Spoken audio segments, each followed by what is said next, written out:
The Mound by H.P. Lovecraft. The Zealia Bishop. Chapter 1. It is only within the last few years that most people have stopped thinking of the West as a new land. I suppose the idea gained ground because our own especial civilization happens to be new there. But nowadays explorers are digging beneath the surface and bringing up whole chapters of life that rose and fell among these plains and mountains before recorded history began. We think nothing of a Pueblo village 2,500 years old, and it hardly jolts us when archaeologists put the sub-Pedregal culture of Mexico back to 17,000 or 18,000 BC. We hear rumors of still older things too, of primitive man contemporaneous with extinct animals and known today only through a few fragmentary bones and artifacts, so that the idea of newness is fading out pretty rapidly. Europeans usually catch the sense of immemorial ancientness and deep deposits from successive life streams better than we do. Only a couple of years ago, a British author spoke of Arizona as a moon-dim region, very lovely in its way, and stark and old, an ancient, lonely land. Yet I believe I have a deeper sense of the stupefying, almost horrible ancientness of the West than any European. It all comes from an incident that happened in 1928, an incident which I'd greatly like to dismiss as three-quarters hallucination, but which has left such a frightfully firm impression on my memory that I can't put it off very easily. It was in Oklahoma, where my work as an American Indian ethnologist constantly takes me, and where I had come upon some devilishly strange and disconcerting matters before. Make no mistake, Oklahoma is a lot more than a mere pioneers' and promoters' frontier. There are old tribes with old memories there, and when the tom-toms beat ceaselessly over brooding plains in the autumn, the spirits of men are brought dangerously close to primal whispered things. I am white and Eastern enough myself, but anybody is welcome to know that the rites of Yig, father of snakes, can get a real shudder out of me any day. I have heard and seen too much to be sophisticated in such matters. And so it is with this incident of 1928. I'd like to laugh it off, but I can't. I had gone into Oklahoma to track down and correlate one of the many ghost tales which were current among the white settlers, but which had strong native corroboration, and I felt sure an ultimate native source. They were very curious, these open-air ghost tales, and though they sounded flat and prosaic in the mouths of the white people, they had earmarks of linkage with some of the richest and obscurest phases of native mythology. All of them were woven around the vast, lonely, artificial-looking mounds in the western part of the state, and all of them involved apparitions of exceedingly strange aspect and equipment. The commonest, and among the oldest, became quite famous in 1892, when a government marshal named John Willis went into the Mound region after horse thieves and came out with a wild yarn of nocturnal cavalry horses in the air between great armies of invisible spectres, battles that involved the rush of hooves and feet, the thud of blows, the clank of metal on metal, the muffled cries of warriors, and the fall of human and equine bodies. These things happened by moonlight and frightened his horse as well as himself. The sounds persisted an hour at a time, vivid, but subdued as if brought from a distance by a wind, and unaccompanied by any glimpse of the armies themselves. Later on, Willis learned that the seat of the sounds was a notoriously haunted spot, shunned by settlers and natives alike. Many had seen or half seen the warring horsemen in the sky and had furnished dim, ambiguous descriptions. The settlers described the ghostly fighters as American Indians, though of no familiar tribe, and having the most singular costumes and weapons. They even went so far as to say that they could not be sure the horses were really horses. The American Indians, on the other hand, did not seem to claim the spectres as kinsfolk. They referred to them as those people, the old people, or they who dwell below, and appeared to hold them in too great a frightened veneration to talk much about them. No ethnologist had been able to pin any tale-teller down to a specific description of the beings, and apparently nobody had ever had a very clear look at them. The American Indians had one or two old proverbs about these phenomena, saying that men very old make very big spirit, not so old, not so big, older than all time, then spirit he so big he near flesh. Those old people and spirits they mix up, get all the same. Now all of this, of course, is old stuff to an ethnologist, of a piece with the persistent legends of rich hidden cities and buried races which abound among the Pueblo and Plains natives, and which lured Coronado centuries ago on his vain search for the fabled Quivira. What took me into western Oklahoma was something far more definite and tangible, a local and distinctive tale which, though really old, was wholly new to the outside world of research, and which involved the first clear descriptions of the ghosts which it treated of. There was an added thrill in the fact that it came from the remote town of Binja in Caddo County, a place I had long known as the scene of a very terrible and partly inexplicable occurrence connected with the snake god myth. The tale, outwardly, was an extremely naive and simple one, and centered in a huge, lone mound or small hill that rose above the plain about a third of a mile west of the village, a mound which some thought a product of nature, but which others believed to be a burial place or ceremonial dais constructed by prehistoric tribes. This mound, the villagers said, was constantly haunted by two Indian figures which appeared in alternation: an old man who paced back and forth along the top from dawn till dusk, regardless of the weather, and with only brief intervals of disappearance, and a squaw who took his place at night with a blue-flamed torch that glimmered quite continuously till morning. When the moon was bright, the squaw's peculiar figure could be seen fairly plainly, and over half the villagers agreed that the apparition was headless. Local opinion was divided as to the motives and relative ghostliness of the two visions. Some held that the man was not a ghost at all, but a living Indian who had killed and beheaded a squaw for gold and buried her somewhere on the mound. According to these theorists, he was pacing the eminence through sheer remorse, bound by the spirit of his victim, which took visible shape after dark. But other theorists, more uniform in their spectral beliefs, held that both man and woman were ghosts, the man having killed the squaw and himself as well at some very distant period. These and minor variant versions seem to have been current ever since the settlement of the Wichita country in 1889, and were, I was told, sustained to an astonishing degree by still existing phenomena which anyone might observe for himself. Not many ghost tales offer such free and open proof, and I was very eager to see what bizarre wonders might be lurking in this small, obscure village, so far from the beaten path of crowds and from the ruthless searchlight of scientific knowledge. So, in the late summer of 1928, I took a train for Binja and brooded on strange mysteries as the cars rattled timidly along their single track through a lonelier and lonelier landscape. Binja is a modest cluster of frame houses and stores in the midst of a flat, windy region full of clouds of red dust. There are about 500 inhabitants besides the natives on a neighboring reservation, the principal occupation seeming to be agriculture. The soil is decently fertile, and the oil boom has not reached this part of the state. My train drew in at twilight, and I felt rather lost and uneasy, cut off from wholesome and everyday things, as it puffed away to the southward without me. The station platform was filled with curious loafers, all of whom seemed eager to direct me when I asked for the man to whom I had letters of introduction. I was ushered along a commonplace main street whose rutted surface was red with the sandstone soil of the country, and finally delivered at the door of my prospective host. Those who had arranged things for me had done well, for Mr. Compton was a man of high intelligence and local responsibility, while his mother, who lived with him and was familiarly known as Grandma Compton, was one of the first pioneer generation, and a veritable mine of anecdote and folklore.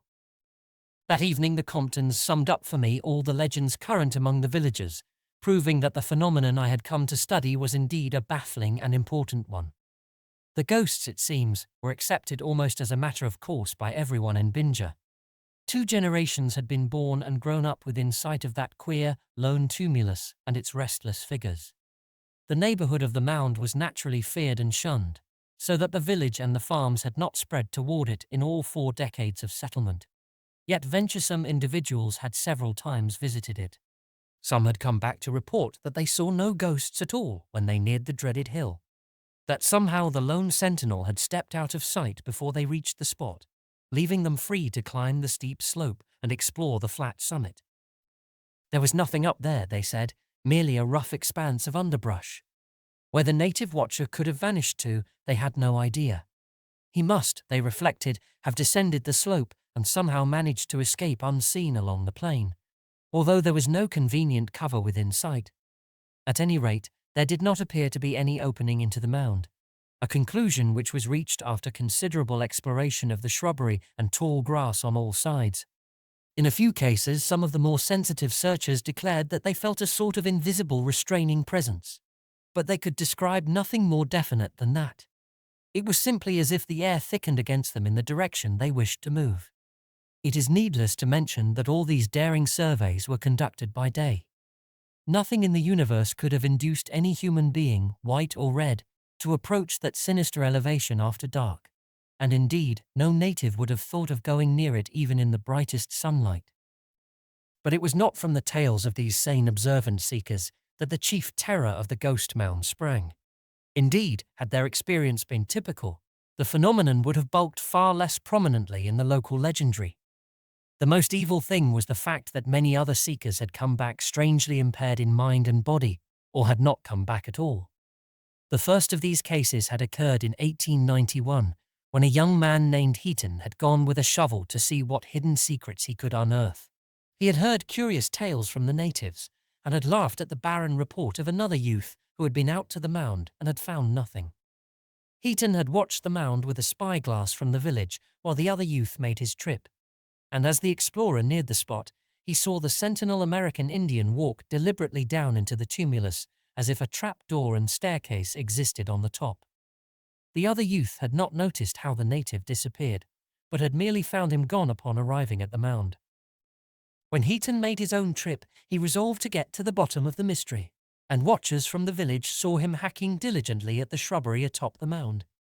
Then they saw his figure melt slowly into invisibility, not to reappear for long hours, till after the dusk drew on, and the torch of the headless squaw glimmered ghoulishly on the distant elevation. About 2 hours after nightfall, he staggered into the village minus his spade and other belongings, and burst into a shrieking monologue of disconnected ravings. He howled of shocking abysses and monsters, of terrible carvings and statues, of inhuman captors and grotesque tortures, and of other fantastic abnormalities too complex and chimerical even to remember. Old, old, old, he would moan over and over again. Great God, they are older than the earth, and came here from somewhere else. They know what you think, and make you know what they think. They're half man, half ghost, cross the line, melt and take shape again, getting more and more so. Yet we're all descended from them in the beginning, children of Tulu, everything made of gold, monstrous animals. Half human, dead slaves, madness, Shub Niggurath. That white man, oh my God, what they did to him. Heaton was the village idiot for about 8 years, after which he died in an epileptic fit. Since his ordeal, there had been 2 more cases of mound madness and 8 of total disappearance. Immediately after Heaton's mad return, 3 desperate and determined men had gone out to the lone hill together, heavily armed and with spades and pickaxes. Watching villagers saw the American Indian ghost melt away as the explorers drew near, and afterwards saw the men climb the mound and begin scouting around through the underbrush. All at once they faded into nothingness and were never seen again. One watcher, with an especially powerful telescope, thought he saw other forms dimly materialize beside the hapless men and drag them down into the mound. But this account remained uncorroborated. It is needless to say that no searching party went out after the lost ones, and that for many years the mound was wholly unvisited. Only when the incidents of 1891 were largely forgotten did anybody dare to think of further explorations. Then, about 1910, a fellow too young to recall the old horrors made a trip to the shunned spot and found nothing at all. By 1915, the acute dread and wild legendary of 91 had largely faded into the commonplace and unimaginative ghost tales at present surviving. That is, had so faded among the white people. On the nearby reservation were old natives who thought much and kept their own counsel. About this time, a second wave of active curiosity and adventuring developed, and several bold searchers made the trip to the mound and returned. Then came a trip of 2 Eastern visitors with spades and other apparatus, a pair of amateur archaeologists connected with a small college who had been making studies among the American Indians. No one watched this trip from the village, but they never came back. The searching party that went out after them, among whom was my host Clyde Compton, found nothing whatsoever amiss at the mound. The next trip was the solitary venture of old Captain Lawton, a grizzled pioneer who had helped to open up the region in 1889, but who had never been there since. He had recalled the mound and its fascination all through the years, and being now in comfortable retirement, resolved to have a try at solving the ancient riddle. Long familiarity with Indian myth had given him ideas rather stranger than those of the simple villagers, and he had made preparations for some extensive delving. He ascended the mound on the morning of Thursday, May 11, 1916, watched through spyglasses by more than 20 people in the village and on the adjacent plain. His disappearance was very sudden and occurred as he was hacking at the shrubbery with a brush cutter. No one could say more than that he was there one moment and absent the next. For over a week, no tidings of him reached Binja, and then, in the middle of the night, there dragged itself into the village the object about which dispute still rages. It said it was, or had been, Captain Lawton, but it was definitely younger by as much as 40 years than the old man who had climbed the mound. Its hair was jet black, and its face, now distorted with nameless fright, free from wrinkles. But it did remind Grandma Compton most uncannily of the captain as he had looked back in '89. Its feet were cut off neatly at the ankles, and the stumps were smoothly healed to an extent almost incredible if the being really were the man who had walked upright a week before. It babbled of incomprehensible things and kept repeating the name George Lawton, Georgie Lawton, as if trying to reassure itself of its own identity. The things it babbled of Grandma Compton thought were curiously like the hallucinations of poor young Heaton in '91, though there were minor differences. The blue light, muttered the object. Always down there, before there were any living things, older than the dinosaurs, always the same, only weaker, never deaf, brooding and brooding and brooding, the same people, half man and half gas, the dead that walk and work, oh those beasts, those half-human unicorns, houses and cities of gold, old, older than time, came down from the stars, great Tulu, Azathoth, Nyarlathotep, waiting. The object died before dawn. Of course, there was an investigation, and the natives at the reservation were grilled unmercifully. But they knew nothing and had nothing to say. At least, none of them had anything to say except old Grey Eagle, a Wichita chieftain whose more than a century of age put him above common fears. He alone deigned to grunt some advice. "You let lone white man. No good, those people. All under here, all under there, them old ones. Yig, big father of snakes, he there. Yig is Yig. Turawa, big father of men, he there. Turawa is Turawa. No die, no get old. Just same like air. Just live and wait. One time they come out here, live and fight. Build dirt teepee. Bring up gold, they got plenty. Go off and make new lodges. Me them, you them. Then big waters come. All change. Nobody come out, let nobody in. Get in, no get out. You let lone, you have no bad medicine. Red man no he no get catch.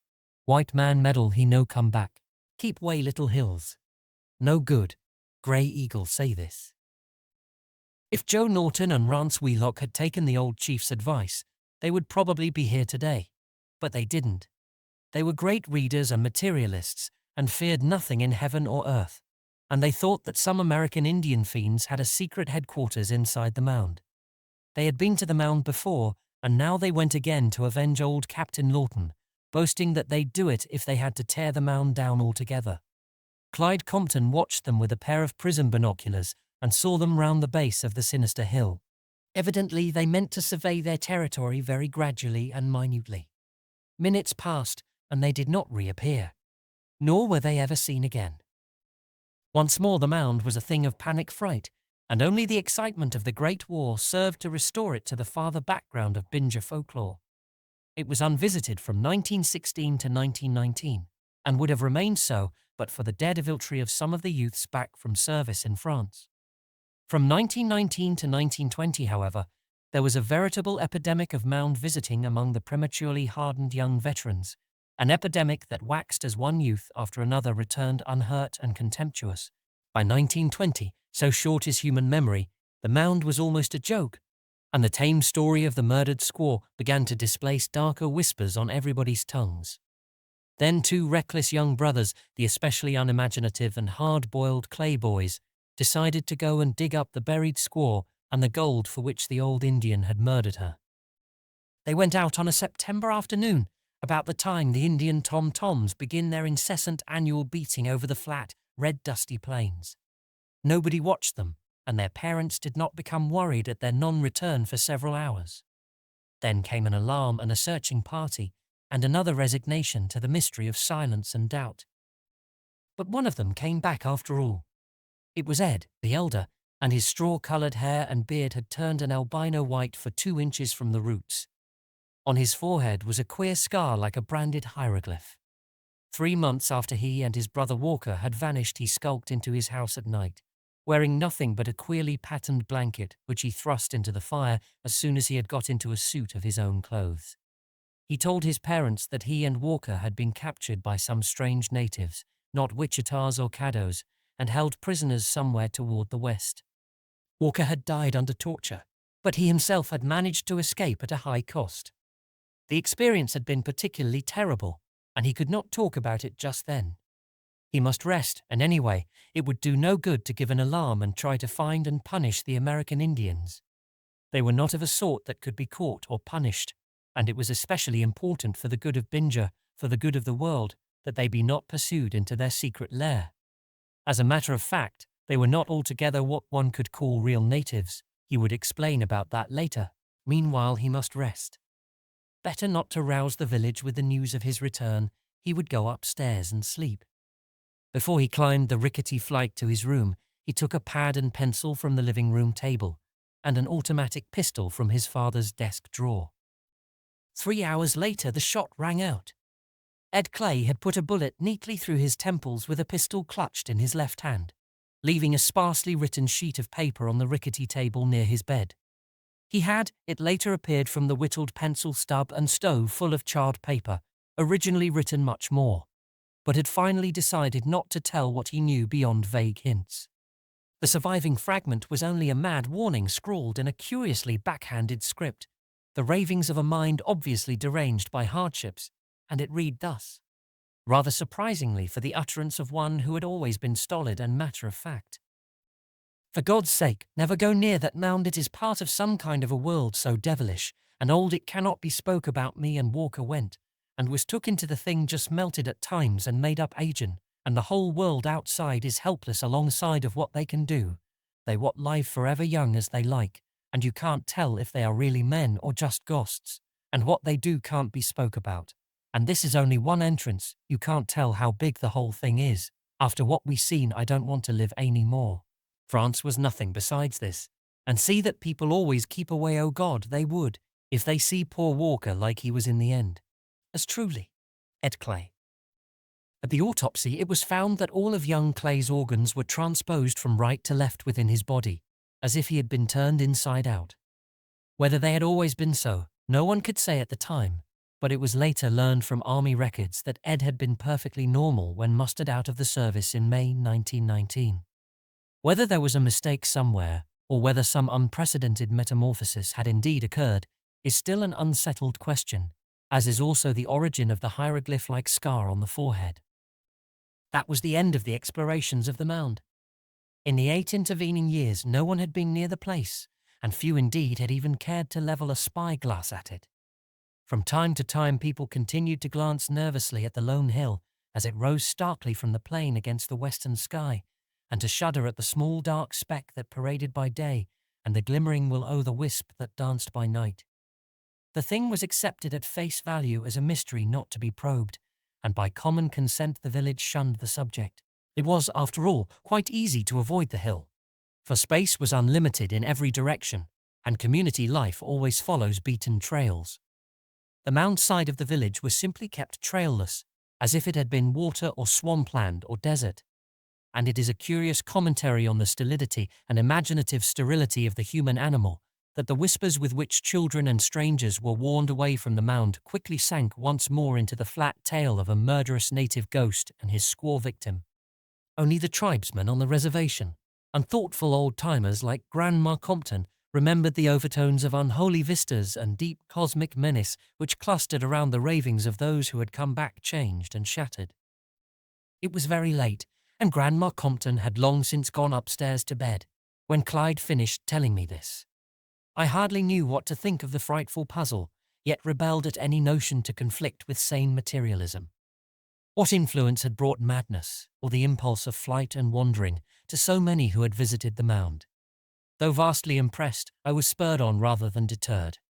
Surely I must get to the bottom of this matter, as well I might if I kept a cool head and an unbroken determination. Compton saw my mood and shook his head worriedly. Then he motioned me to follow him outdoors. We stepped from the frame house to the quiet side street or lane, and walked a few paces in the light of a waning August moon to where the houses were thinner. The half-moon was still low, and had not blotted many stars from the sky, so that I could see not only the westering gleams of Altair and Vega, but the mystic shimmering of the Milky Way, as I looked out over the vast expanse of earth and sky in the direction that Compton pointed. Then all at once I saw a spark that was not a star, a bluish spark that moved and glimmered against the Milky Way near the horizon, and that seemed in a vague way more evil and malevolent than anything in the vault above. In another moment it was clear that this spark came from the top of a long distant rise in the outspread and faintly litten plain, and I turned to Compton with a question. "Yes," he answered, "it's the blue ghost light, and that is the Mound. There's not a night in history that we haven't seen it, and not a living soul in Binja that would walk out over that plain toward it. It's a bad business, young man, and if you're wise you'll let it rest where it is. Better call your search off, son, and tackle some of the other Injun legends around here. We've plenty to keep you busy, heaven knows." Chapter 2. But I was in no mood for advice, and though Compton gave me a pleasant room, I could not sleep a wink through eagerness for the next morning with its chances to see the daytime ghost and to question the American Indians at the reservation. I meant to go about the whole thing slowly and thoroughly, equipping myself with all available data both white and red before I commenced any actual archaeological investigations. I rose and dressed at dawn, and when I heard others stirring I went downstairs. Compton was building the kitchen fire while his mother was busy in the pantry. When he saw me he nodded, and after a moment invited me out into the glamorous young sunlight. I knew where we were going, and as we walked along the lane I strained my eyes westward over the plains. There was the Mound, far away and very curious in its aspect of artificial regularity. It must have been from 30 to 40 feet high, and all of 100 yards from north to south as I looked at it. It was not as wide as that from east to west, Compton said, but had the contour of a rather thinnish ellipse. He, I knew, had been safely out to it and back several times. As I looked at the rim silhouetted against the deep blue of the west, I tried to follow its minor irregularities, and became impressed with a sense of something moving upon it. My pulse mounted a bit feverishly, and I seized quickly on the high-powered binoculars which Compton had quietly offered me. Focusing them hastily, I saw at first only a tangle of underbrush on the distant mound's rim, and then something stalked into the field. It was unmistakably a human shape, and I knew at once that I was seeing the daytime American Indian ghost. I did not wonder at the description, for surely the tall, lean, darkly robed being with the filleted black hair and seamed, coppery, expressionless, aquiline face looked more like an American Indian than anything else in my previous experience. And yet my trained ethnologists told me at once that this was no native of any sort hitherto known to history, but a creature of vast racial variation and of a wholly different culture stream. Modern American Indians are brachycephalic, round-headed, and you can't find any dolichocephalic or long-headed skulls, except in ancient Pueblo deposits dating back 2,500 years or more. Yet this man's long-headedness was so pronounced that I recognized it at once, even at his vast distance and in the uncertain field of the binoculars. I saw, too, that the pattern of his robe represented a decorative tradition utterly remote from anything we recognize in southwestern native art. There were shining metal trappings, likewise, and a short sword or kindred weapon at his side, all wrought in a fashion wholly alien to anything I had ever heard of. As he paced back and forth along the top of the mound, I followed him for several minutes with the glass, noting the kinesthetic quality of his stride and the poised way he carried his head, and there was borne in upon me the strong, persistent conviction that this man, whoever or whatever he might be, was certainly not a savage. He was the product of a civilization, I felt instinctively, though of what civilization I could not guess. At length he disappeared beyond the farther edge of the mound, as if descending the opposite and unseen slope, and I lowered the glass with a curious mixture of puzzled feelings. Compton was looking quizzically at me, and I nodded non-committally. "What do you make of that?" he ventured.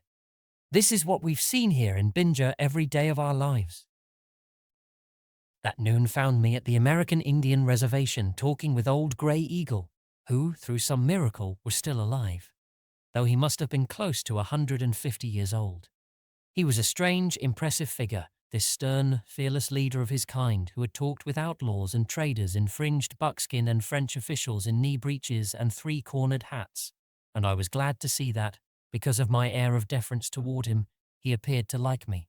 His liking, however, took an unfortunately obstructive form as soon as he learned what I wanted, for all he would do was to warn me against the search I was about to make. "You good boy, you no bother that hill. Bad medicine. Plenty devil under there, catch 'em when you dig. No dig, no hurt. Go and dig, no come back. Just same when me boy, just same when my father and he father boy. All time buck he walk in day, squaw with no head she walk in night. All time since white man with tin coats they come from Sunset and below Big River, long way back 3-4 times more back than Grey Eagle, 2 times more back than Frenchman, all same after then. More back than that, nobody go near little hills nor deep valleys with stone caves. Still more back, those old ones no hide, come out and make villages. Bring plenty gold. Me them. You them. Then big waters come. All change. Nobody come out, let nobody in. Get in, no get out. They no die, no get old like Grey Eagle with valleys in face and snow on head. Just same like air, some man, some spirit. Bad medicine. Sometimes at night spirit come out on half man, half horse with horn and fight where men once fight. Keep way them place. No good.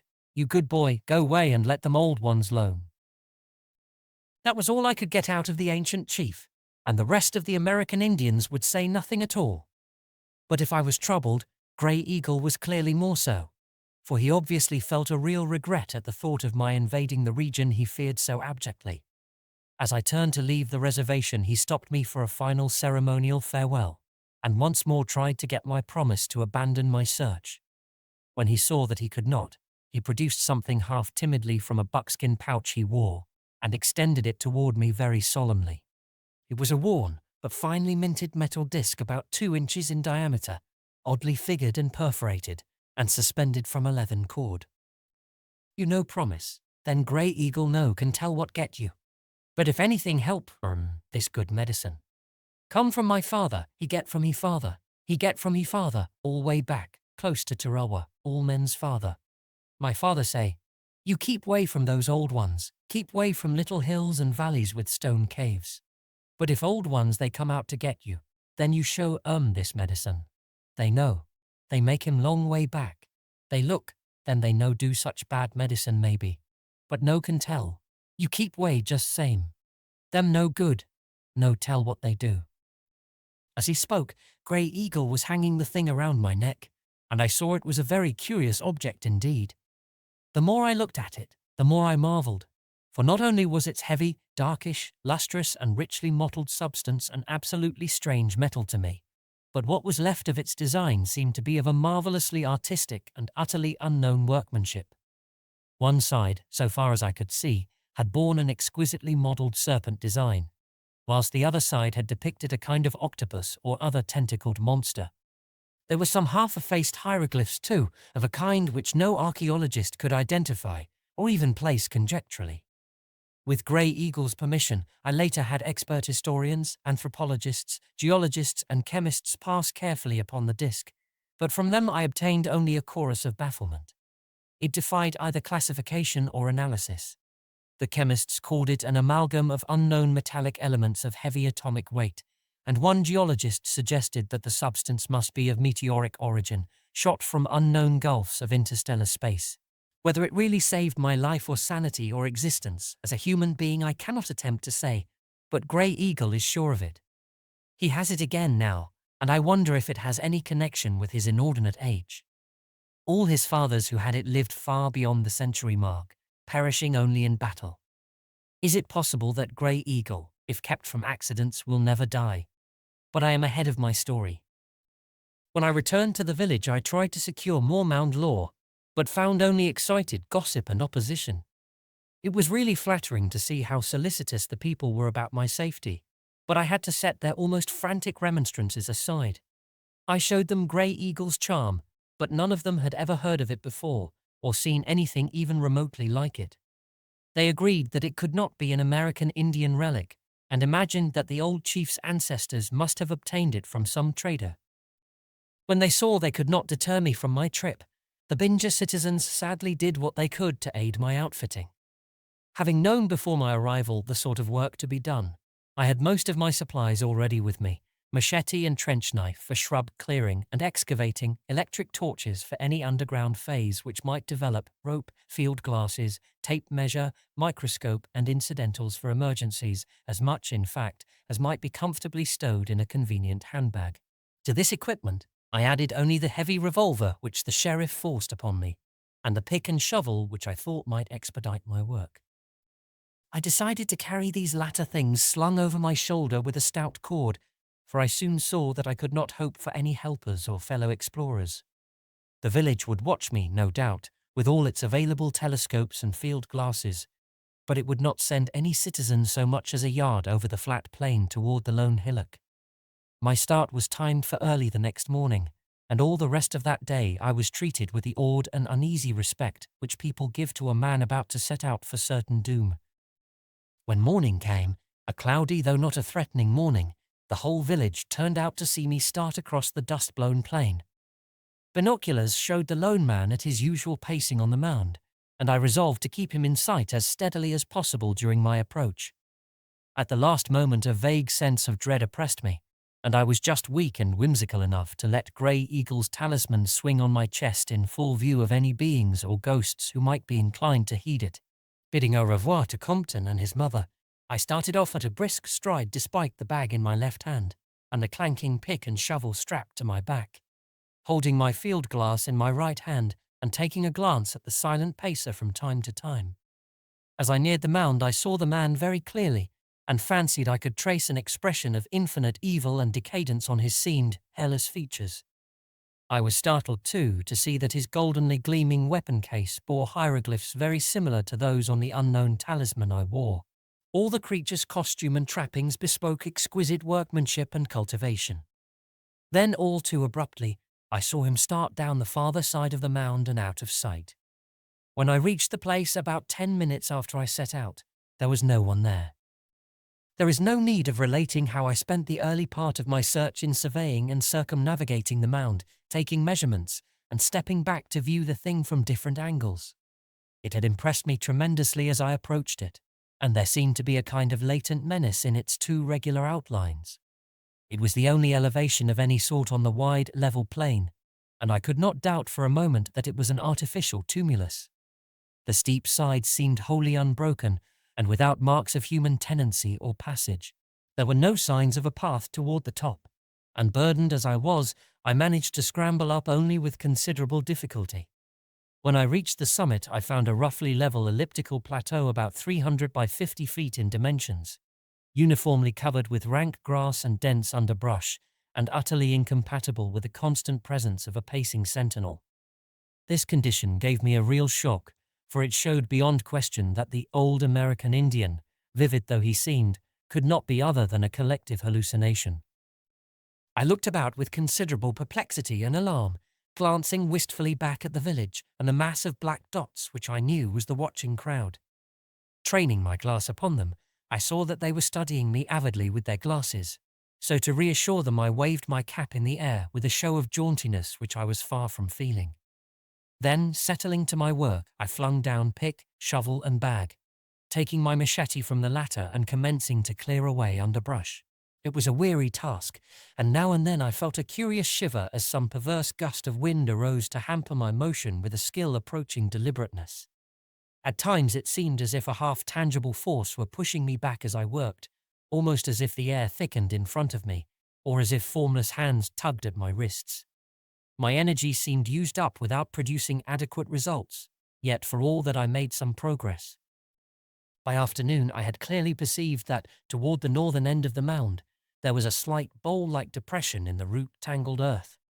While this might mean nothing, it would be a good place to begin when I reached the digging stage, and I made a mental note of it. At the same time I noticed another and very peculiar thing, namely, that the American Indian talisman swinging from my neck seemed to behave oddly at a point about 17 feet southeast of the suggested bowl. Its gyrations were altered whenever I happened to stoop around that point, and it tugged downward as if attracted by some magnetism in the soil. The more I noticed this, the more it struck me, till at length I decided to do a little preliminary digging there without further delay. As I turned up the soil with my trench knife, I could not help wondering at the relative thinness of the reddish regional layer. The country as a whole was all red sandstone earth, but here I found a strange black loam less than a foot down. It was such soil as one finds in the strange, deep valleys farther west and south, and must surely have been brought from a considerable distance in the prehistoric age when the mound was reared. Kneeling and digging, I felt the leathern cord around my neck tugged harder and harder, as something in the soil seemed to draw the heavy metal talisman more and more. Then I felt my implement strike a hard surface, and wondered if a rock layer rested beneath. Prying about with the trench knife, I found that such was not the case.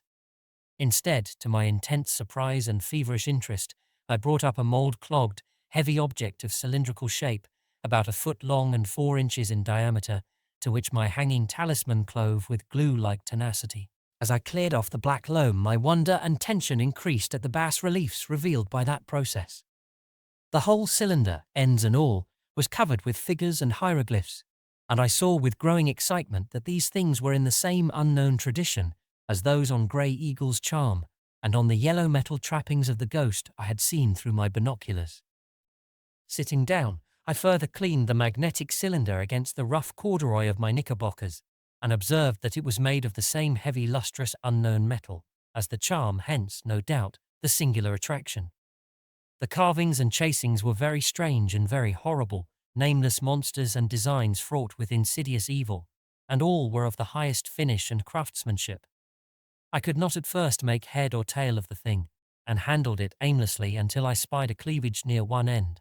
Then I sought eagerly for some mode of opening, discovering at last that the end simply unscrewed. The cap yielded with difficulty, but at last it came off, liberating a curious aromatic odor.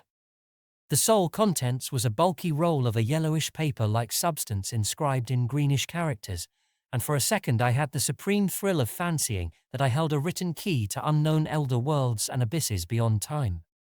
Almost immediately, however, the unrolling of one end showed that the manuscript was in Spanish, albeit the formal, pompous Spanish of a long-departed day. In the golden sunset light, I looked at the heading and the opening paragraph, trying to decipher the wretched and ill-punctuated script of the vanished writer. What manner of relic was this? Upon what sort of a discovery had I stumbled? The first words set me in a new fury of excitement and curiosity, for instead of diverting me from my original quest, they startlingly confirmed me in that very effort. The yellow scroll with the green script began with a bold, identifying caption, and a ceremoniously desperate appeal for belief in incredible revelations to follow. Relación de Panfilo de Zamacona y Núñez, Hidalgo de Luarca en Asturias, te conte al mundo subterráneo de Zealia, a d. 1545. En el nombre de la Santísima Trinidad Padre Hijo y Espíritu Santo, tres personas distintas y un solo. Dios verdadero y de la Santísima Virgen Nuestra Señora, yo Panfilo de Zamacona, Hijo de Pedro Guzmán y Zamacona Hidalgo, y de la Doña Inés Alvarado y Núñez de Luarca en Asturias, juro para que todo que deco está verdadero como Sacramento. I paused to reflect on the portentous significance of what I was reading. The narrative of Panfilo de Zamacona y Núñez, gentleman of Luarca en Asturias, concerning the subterranean world of Zealia, a d. 1545. Here surely was too much for any mind to absorb all at once. A subterranean world, again that persistent idea which filtered through all the American Indian tales and through all the utterances of those who had come back from the Mound. And the date, 1545, what could this mean? In 1540 Coronado and his men had gone north from Mexico into the wilderness, but had they not turned back in 1542? My eye ran questingly down the opened part of the scroll, and almost at once seized on the name Francisco Vasquez de Coronado. The writer of this thing, clearly, was one of Coronado's men, but what had he been doing in this remote realm 3 years after his party had gone back? I must read further, for another glance told me that what was now unrolled was merely a summary of Coronado's northward march, differing in no essential way from the account known to history. It was only the waning light which checked me before I could unroll and read more, and in my impatient bafflement I almost forgot to be frightened at the onrush of night in this sinister place. Others, however, had not forgotten the lurking terror, for I heard a loud distant hallooing from a knot of men who had gathered at the edge of the town. Answering the anxious hail, I restored the manuscript to its strange cylinder, to which the disc around my neck still clung, until I pried it off and packed it and my smaller implements for departure. Leaving the pick and shovel for the next day's work, I took up my handbag, scrambled down the steep side of the mound, and in another quarter hour was back in the village explaining and exhibiting my curious find. As darkness drew on, I glanced back at the mound I had so lately left, and saw with a shudder that the faint bluish torch of the nocturnal squaw ghost had begun to glimmer. It was hard work waiting to get at the bygone Spaniard's narrative, but I knew I must have quiet and leisure for a good translation, so reluctantly saved the task for the later hours of night. Promising the townsfolk a clear account of my findings in the morning, and giving them an ample opportunity to examine the bizarre and provocative cylinder, I accompanied Clyde Compton home and ascended to my room for the translating process as soon as I possibly could. My host and his mother were intensely eager to hear the tale, but I thought they had better wait till I could thoroughly absorb the text myself and give them the gist concisely and unerringly. Opening my handbag in the light of a single electric bulb, I again took out the cylinder and noted the instant magnetism which pulled the American Indian talisman to its carven surface. The designs glimmered evilly on the richly lustrous and unknown metal, and I could not help shivering as I studied the abnormal and blasphemous forms that leered at me with such exquisite workmanship. I wish now that I had carefully photographed all these designs, though perhaps it is just as well that I did not. Of one thing I am really glad, and that is that I could not then identify the squatting octopus-headed thing which dominated most of the ornate cartouches, and which the manuscript called Tulu. Recently I have associated it, and the legends in the manuscript connected with it, with some newfound folklore of monstrous and unmentioned Cthulhu, a horror which seeped down from the stars while the young earth was still half-formed, and had I known of the connection then, I could not have stayed in the same room with the thing. The secondary motif, a semi-anthropomorphic serpent, I did quite readily place as a prototype of the Yig, Quetzalcoatl and Kukulkan conceptions. Before opening the cylinder, I tested its magnetic powers on metals other than that of Grey Eagle's disc, but found that no attraction existed. It was no common magnetism which pervaded this morbid fragment of unknown worlds and linked it to its kind. At last I took out the manuscript and began translating, jotting down a synoptic outline in English as I went, and now and then regretting the absence of a Spanish dictionary when I came upon some especially obscure or archaic word or construction. There was a sense of ineffable strangeness in thus being thrown back, nearly 4 centuries in the midst of my continuous quest, thrown back to a year when my own forebears were settled, homekeeping gentlemen of Somerset and Devon under Henry VIII, with never a thought of the adventure that was to take their blood to Virginia and the New World. Yet when that New World possessed, even as now, the same brooding mystery of the Mound which formed my present sphere and horizon, the sense of a throwback was all the stronger because I felt instinctively that the common problem of the Spaniard and myself was one of such abysmal timelessness, of such unholy and unearthly eternity, that the scant 400 years between us bulked as nothing in comparison. It took no more than a single look at that monstrous and insidious cylinder to make me realize the dizzying gulfs that yawned between all men of the known earth and the primal mysteries it represented.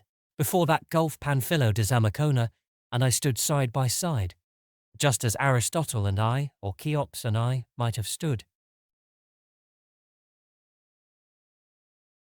Chapter 3. Of his youth in Luarca, a small, placid port on the Bay of Biscay, Zamacona told little. He had been wild and a younger son, and had come to New Spain in 1532, when only 20 years old. Sensitively imaginative, he had listened spellbound to the floating rumors of rich cities and unknown worlds to the north, and especially to the tale of the Franciscan friar Marcos de Niza, who came back from a trip in 1539 with glowing accounts of fabulous Cibola and its great walled towns with terraced stone houses. Hearing of Coronado's contemplated expedition in search of these wonders, and of the greater wonders whispered to lie beyond them in the land of buffaloes, young Zamacona managed to join the picked party of 300 and started north with the rest in 1540. History knows the story of that expedition, how Cibola was found to be merely the squalid Pueblo village of Zuni, and how Deniza was sent back to Mexico in disgrace for his florid exaggerations. How Coronado first saw the Grand Canyon, and how at Sicuye on the Picos he heard from the American Indian called El Turco of the rich and mysterious land of Quivira, far to the northeast, where gold, silver, and buffaloes abounded, and where there flowed a river 2 leagues wide. Zamacona told briefly of the winter camp at Tiguex on the Picos, and of the northward start in April, when the native guide proved false and led the party astray amidst a land of prairie dogs, salt pools, and roving bison-hunting tribes. When Coronado dismissed his larger force and made his final 42-day march with a very small and select detachment, Zamacona managed to be included in the advancing party.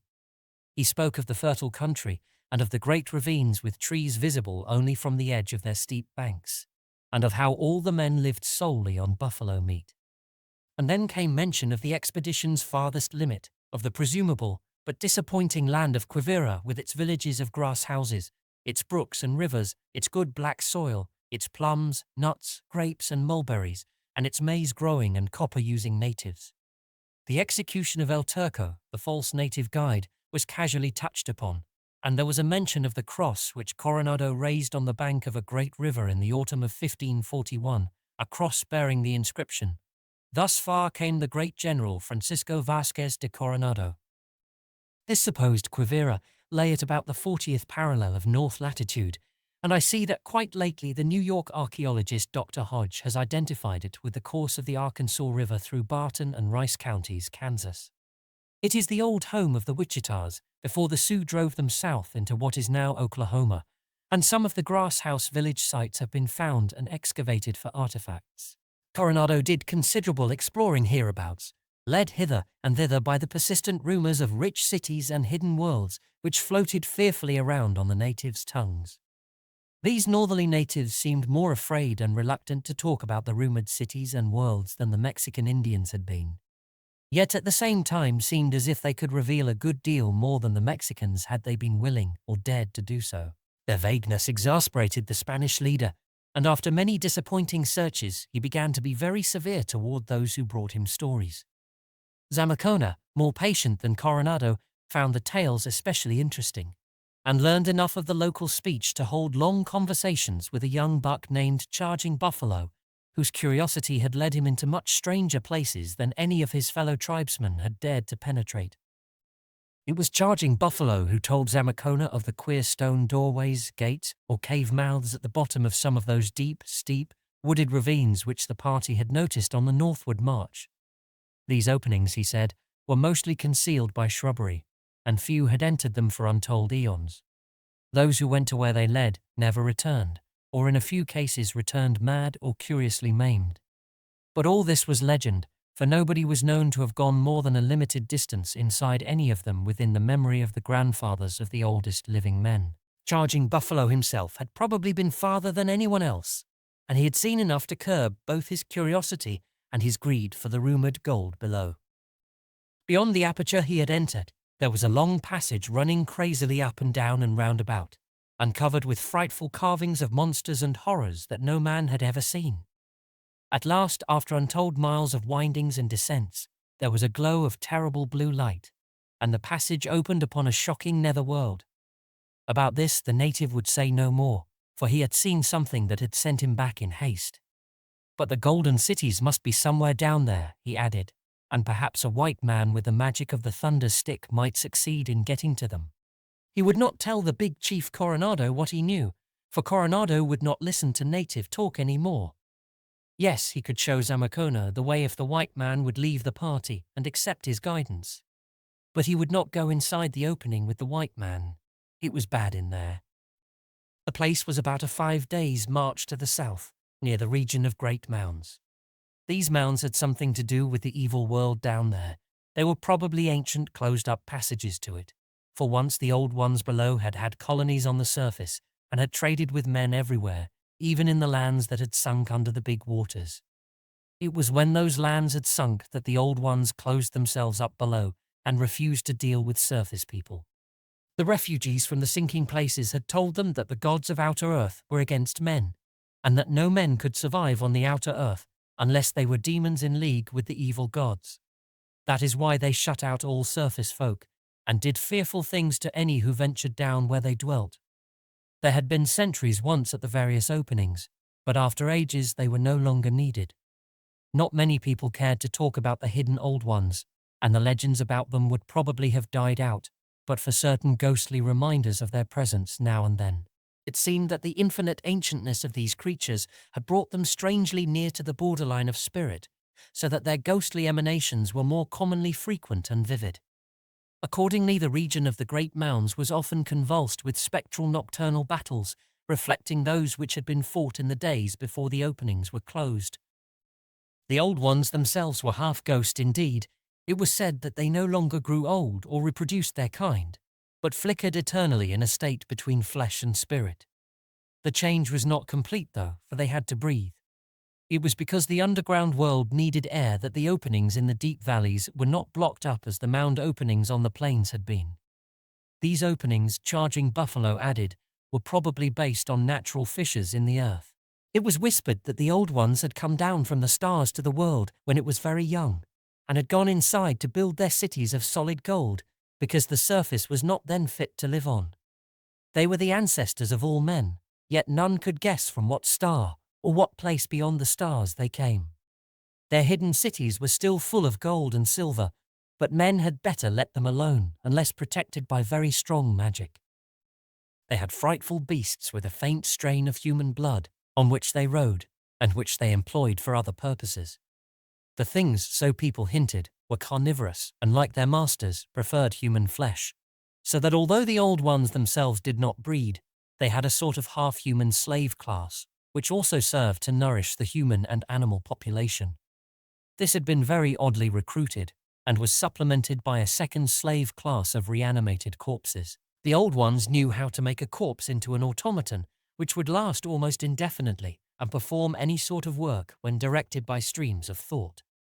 Charging Buffalo said that the people had all come to talk by means of thought only, speech having been found crude and needless, except for religious devotions and emotional expression, as eons of discovery and study rolled by. They worshipped Yig, the great father of serpents, and Tulu, the octopus-headed entity that had brought them down from the stars. Appeasing both of these hideous monstrosities by means of human sacrifices offered up in a very curious manner, which Charging Buffalo did not care to describe. Zamacona was held spellbound by the native's tale, and at once resolved to accept his guidance to the cryptic doorway in the ravine.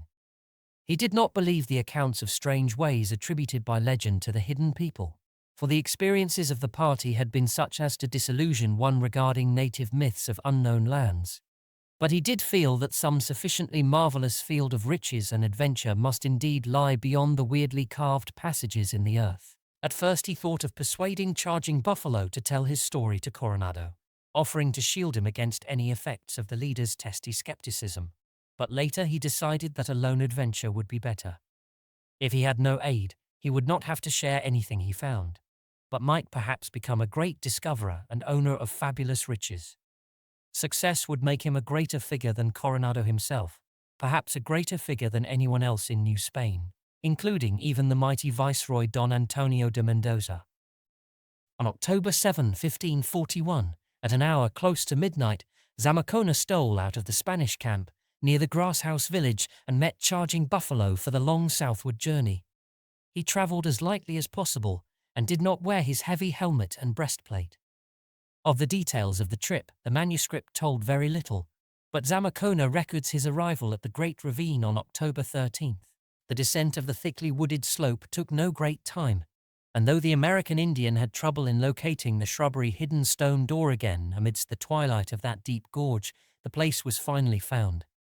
It was a very small aperture as doorways go, formed of monolithic sandstone jambs and lintel, and bearing signs of nearly effaced and now undecipherable carvings. Its height was perhaps 7 feet, and its width not more than 4. There were drilled places in the jambs which argued the bygone presence of a hinged door or gate, but all other traces of such a thing had long since vanished.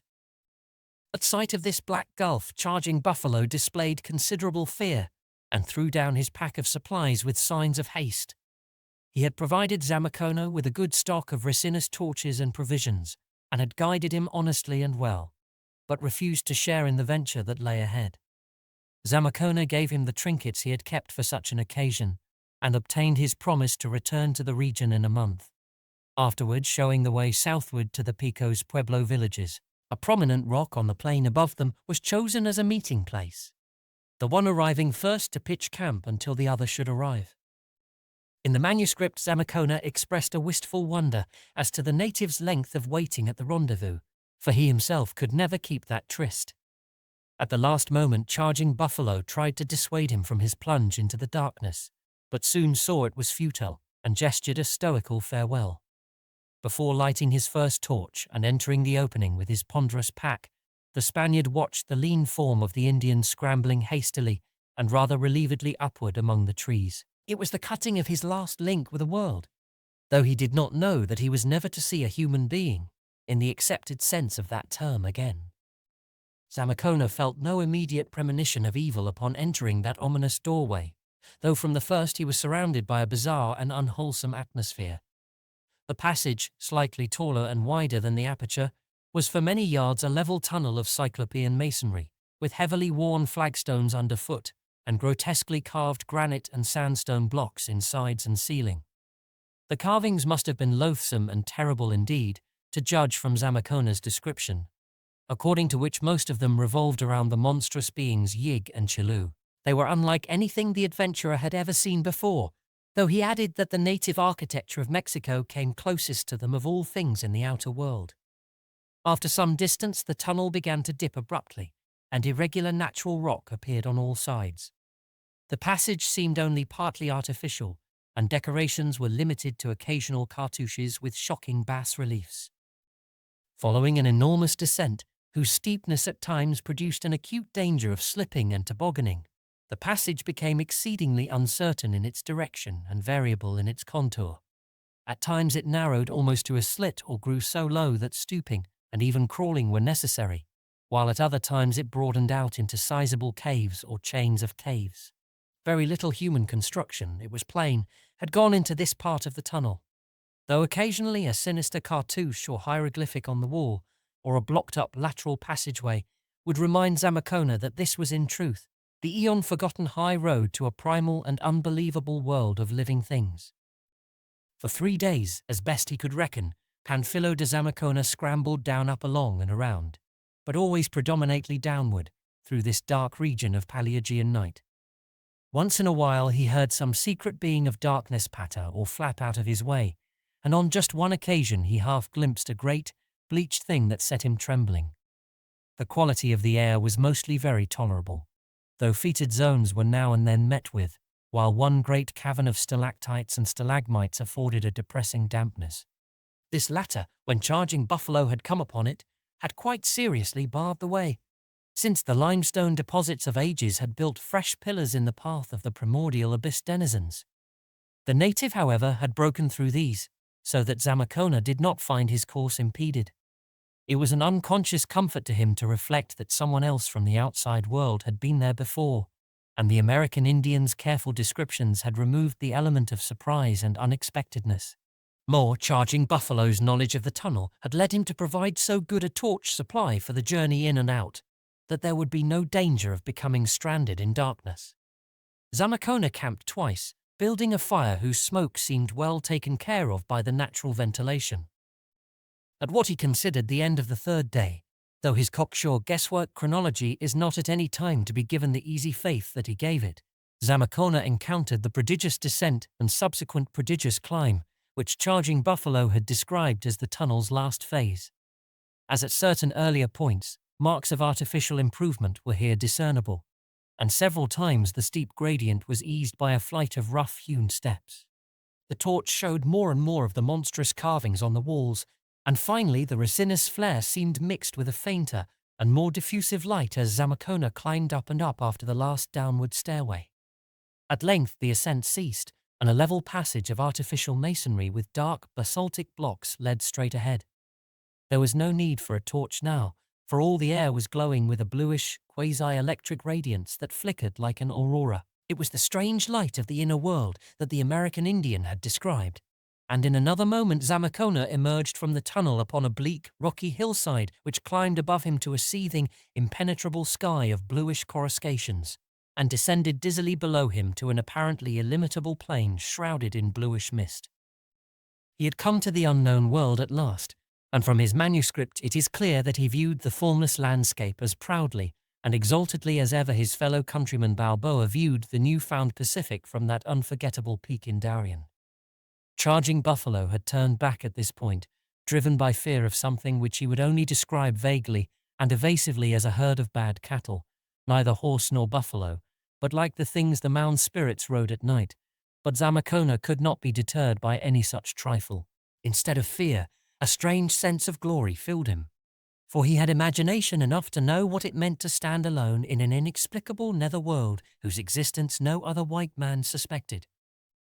The soil of the great hill that surged upward behind him and spread steeply downward below him was dark grey, rock-strewn, without vegetation, and probably basaltic in origin, with an unearthly cast which made him feel like an intruder on an alien planet.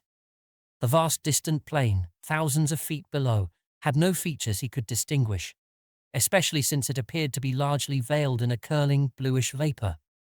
But more than hill or plain or cloud, the bluely luminous, coruscating sky impressed the adventurer with a sense of supreme wonder and mystery. What created this sky within a world he could not tell, though he knew of the northern lights and had even seen them once or twice. He concluded that this subterraneous light was something vaguely akin to the aurora, a view which moderns may well endorse, though it seems likely that certain phenomena of radioactivity may also enter in. At Zamacona's back, the mouth of the tunnel he had traversed yawned darkly, defined by a stone doorway very like the one he had entered in the world above, save that it was of greyish-black basalt instead of red sandstone. There were hideous sculptures, still in good preservation, and perhaps corresponding to those on the outer portal, which time had largely weathered away. The absence of weathering here argued a dry, temperate climate. Indeed, the Spaniard already began to note the delightfully spring-like stability of temperature which marks the air of the North's interior. On the stone jambs were works proclaiming the bygone presence of hinges, but of any actual door or gate no trace remained. Seating himself for rest and thought, Zamacona lightened his pack by removing an amount of food and torches sufficient to take him back through the tunnel. These he proceeded to cache at the opening, under a cairn hastily formed of the rock fragments which everywhere lay around. Then, readjusting his lightened pack, he commenced his descent toward the distant plain, preparing to invade a region which no living thing of outer earth had penetrated in a century or more, which no white man had ever penetrated, and from which, if legend were to be believed, no organic creature had ever returned sane. Zamacona strode briskly along down the steep, interminable slope, his progress checked at times by the bad walking that came from loose rock fragments or by the excessive precipitousness of the grade. The distance of the mist-shrouded plain must have been enormous, for many hours walking brought him apparently no closer to it than he had been before. Behind him was always the great hill stretching upward into a bright aerial sea of bluish coruscations. Silence was universal, so that his own footsteps, and the fall of stones that he dislodged, struck on his ears with startling distinctness. It was at what he regarded as about noon that he first saw the abnormal footprints which set him to thinking of Charging Buffalo's terrible hints, precipitate flight, and strangely abiding terror. The rock-strewn nature of the soil gave few opportunities for tracks of any kind, but at one point a rather level interval had caused the loose detritus to accumulate in a ridge, leaving a considerable area of dark grey loam absolutely bare. Here, in a rambling confusion indicating a large herd aimlessly wandering, Zamacona found the abnormal prints. It is to be regretted that he could not describe them more exactly, but the manuscript displayed far more vague fear than accurate observation. Just what it was that so frightened the Spaniard can only be inferred from his later hints regarding the beasts. He referred to the prints as not hooves, nor hands, nor feet, nor precisely paws, nor so large as to cause alarm on that account. Just why or how long ago the things had been there was not easy to guess. There was no vegetation visible, hence grazing was out of the question. But of course, if the beasts were carnivorous, they might well have been hunting smaller animals, whose tracks their own would tend to obliterate. Glancing backward from this plateau to the heights above, Zamacona thought he detected traces of a great winding road which had once led from the tunnel downward to the plain. One could get the impression of this former highway only from a broad panoramic view, since a trickle of loose rock fragments had long ago obscured it. But the adventurer felt none the less certain that it had existed. It had not, probably, been an elaborately paved trunk route. For the small tunnel it reached seemed scarcely like a main avenue to the outer world. In choosing a straight path of descent, Zamacona had not followed its curving course, though he must have crossed it once or twice. With his attention now called to it, he looked ahead to see if he could trace it downward toward the plain, and this he finally thought he could do. He resolved to investigate its surface when next he crossed it, and perhaps to pursue its line for the rest of the way if he could distinguish it. Having resumed his journey, Zamacona came some time later upon what he thought was a bend of the ancient road.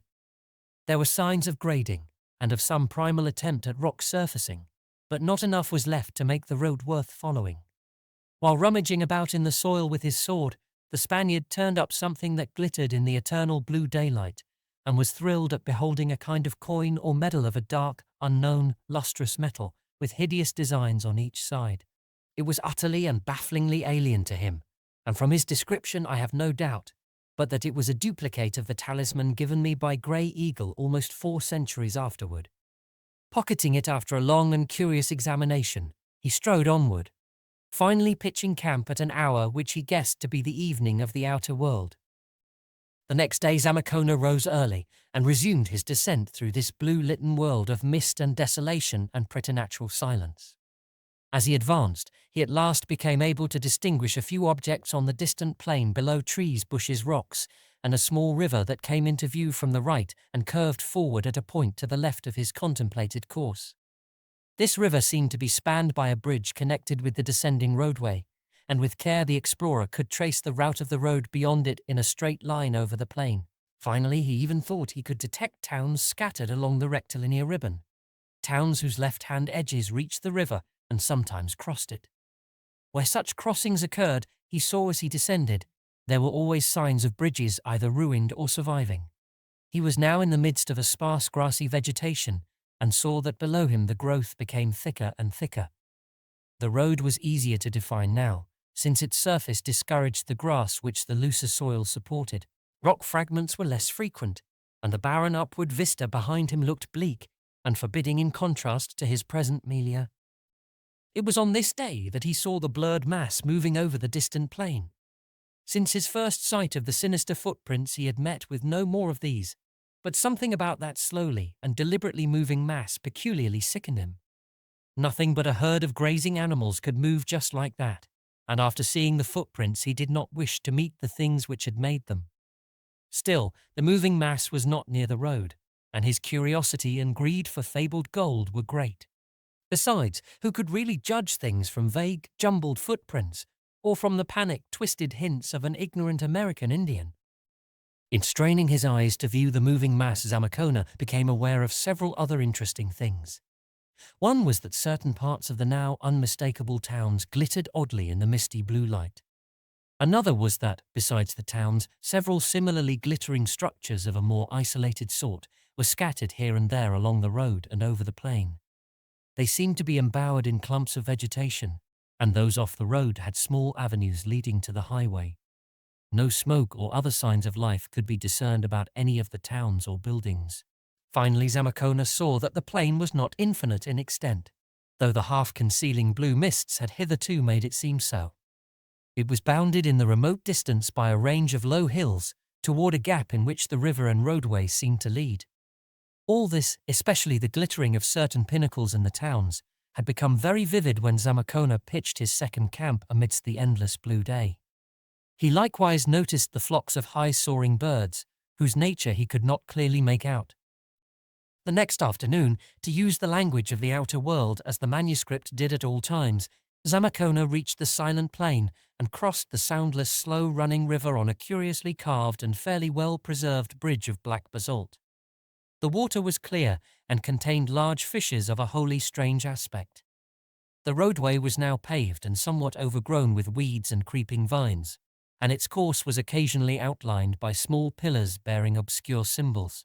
On every side the grassy level extended, with here and there a clump of trees or shrubbery, and with unidentifiable bluish flowers growing irregularly over the whole area. Now and then some spasmodic motion of the grass indicated the presence of serpents. In the course of several hours, the traveller reached a grove of old and alien-looking evergreen trees which he knew, from distant viewing, protected one of the glittering-roofed isolated structures. Amidst the encroaching vegetation, he saw the hideously sculptured pylons of a stone gateway leading off the road, and was presently forcing his way through briars above a moss-crusted tessellated walk lined with huge trees and low monolithic pillars. At last, in this hushed green twilight, he saw the crumbling and ineffably ancient facade of the building, a temple he had no doubt. It was a mass of nauseous bas-reliefs, depicting scenes and beings, objects and ceremonies, which could certainly have no place on this or any sane planet. In hinting of these things, Zamacona displays for the first time that shocked and pious hesitancy which impairs the informative value of the rest of his manuscript. We cannot help regretting that the Catholic ardour of Renaissance Spain had so thoroughly permeated his thought and feeling. The door of the place stood wide open, and absolute darkness filled the windowless interior. Conquering the repulsion which the mural sculptures had excited, Zamacona took out flint and steel, lighted a resinous torch, pushed aside curtaining vines, and sallied boldly across the ominous threshold. For a moment he was quite stupefied by what he saw. It was not the all-covering dust and cobwebs of immemorial eons, the fluttering winged things, the shriekingly loathsome sculptures on the walls, the bizarre form of the many basins and braziers, the sinister pyramidal altar with the hollow top, or the monstrous, octopus-headed abnormality in some strange, dark metal leering and squatting broodingly on its hieroglyphed pedestal, which robbed him of even the power to give a startled cry. It was nothing so unearthly as this, but merely the fact that, with the exception of the dust, the cobwebs, the winged things, and the gigantic emerald-eyed idol, every particle of substance in sight was composed of pure and evidently solid gold. Even the manuscript, written in retrospect after Zamacona knew that gold is the most common structural metal of a netherworld containing limitless lodes and veins of it, reflects the frenzied excitement which the traveller felt upon suddenly finding the real source of all the American Indian legends of golden cities. For a time the power of detailed observation left him, but in the end his faculties were recalled by a peculiar tugging sensation in the pocket of his doublet. Tracing the feeling, he realized that the disc of strange metal he had found in the abandoned road was being attracted strongly by the vast octopus-headed, emerald-eyed idol on the pedestal, which he now saw to be composed of the same unknown exotic metal. He was later to learn that this strange magnetic substance, as alien to the inner world as to the outer world of men, is the one precious metal of the blue-lighted abyss. None knows what it is or where it occurs in nature, and the amount of it on this planet came down from the stars with the people when great Tulu, the octopus-headed god, brought them for the first time to this earth. Certainly, its only known source was a stock of pre-existing artifacts, including multitudes of cyclopean idols. It could never be placed or analyzed, and even its magnetism was exerted only on its own kind. It was the supreme ceremonial metal of the hidden people, its use being regulated by custom in such a way that its magnetic properties might cause no inconvenience. A very weakly magnetic alloy of it, with such base metals as iron, gold, silver, copper, or zinc, had formed the sole monetary standard of the hidden people at one period of their history. Zamacona's reflections on the strange idol and its magnetism were disturbed by a tremendous wave of fear as, for the first time in this silent world, he heard a rumble of very definite and obviously approaching sound. There was no mistaking its nature. It was a thunderously charging herd of large animals, and remembering the natives' panic, the footprints, and the moving mass distantly seen, the Spaniard shuddered in terrified anticipation. He did not analyze his position or the significance of this onrush of great lumbering beings, but merely responded to an elemental urge toward self-protection. Charging herds do not stop to find victims in obscure places, and on the outer earth Zamacona would have felt little or no alarm in such a massive, grove-girt edifice. Some instinct, however, now bred a deep and peculiar terror in his soul, and he looked about frantically for any means of safety. There being no available refuge in the great, gold-patined interior, he felt that he must close the long disused door, which still hung on its ancient hinges, doubled back against the inner wall. Soil, vines, and moss had entered the opening from outside, so that he had to dig a path for the great gold portal with his sword. But he managed to perform this work very swiftly under the frightful stimulus of the approaching noise. The hoofbeats had grown still louder and more menacing by the time he began tugging at the heavy door itself, and for a while his fears reached a frantic height as hope of starting the age-clogged metal grew faint.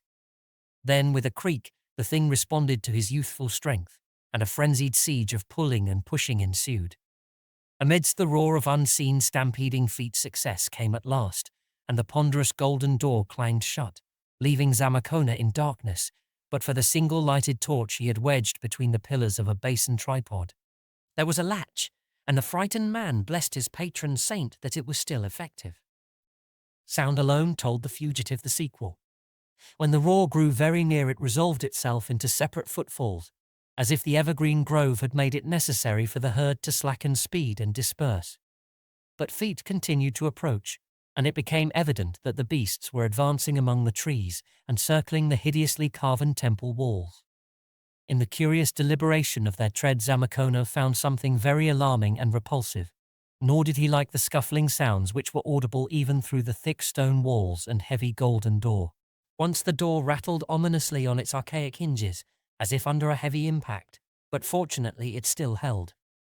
Then, after a seemingly endless interval, he heard retreating steps and realized that his unknown visitors were leaving.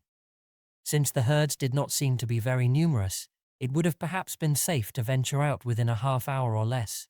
But Zamacona took no chances. Opening his pack, he prepared his camp on the golden tiles of the temple's floor, with the great door still securely latched against all comers. Drifting eventually into a sounder sleep than he could have known in the blue-litten spaces outside. He did not even mind the hellish, octopus-headed bulk of great Tulu, fashioned of unknown metal and leering with fishy, sea-green eyes, which squatted in the blackness above him on its monstrously hieroglyphed pedestal. Surrounded by darkness for the first time since leaving the tunnel, Zamacona slept profoundly and long. He must have more than made up the sleep he had lost at his 2 previous camps, when the ceaseless glare of the sky had kept him awake despite his fatigue, for much distance was covered by other living feet, while he lay in his healthily dreamless rest. It is well that he rested deeply, for there were many. Chapter 4. What finally roused Zamacona was a thunderous rapping at the door. It beat through his dreams and dissolved all the lingering mists of drowsiness as soon as he knew what it was. There could be no mistake about it. It was a definite, human and peremptory rapping, performed apparently with some metallic object, and with all the measured quality of conscious thought or will behind it. As the awakening man rose clumsily to his feet, a sharp vocal note was added to the summons, someone calling out, in a not unmusical voice, a formula which the manuscript tries to represent as Oxy Oxy Gyaa-yothns Relax. Feeling sure that his visitors were men and not demons, and arguing that they could have no reason for considering him an enemy, Zamacona decided to face them openly and at once, and accordingly fumbled with the ancient latch till the golden door creaked open from the pressure of those outside. As the great portal swung back, Zamacona stood facing a group of about 20 individuals, of an aspect not calculated to give him alarm. They seemed to be natives, though their tasteful robes and trappings and swords were not such as he had seen among any of the tribes of the outer world, while their faces had many subtle differences from the American Indian type.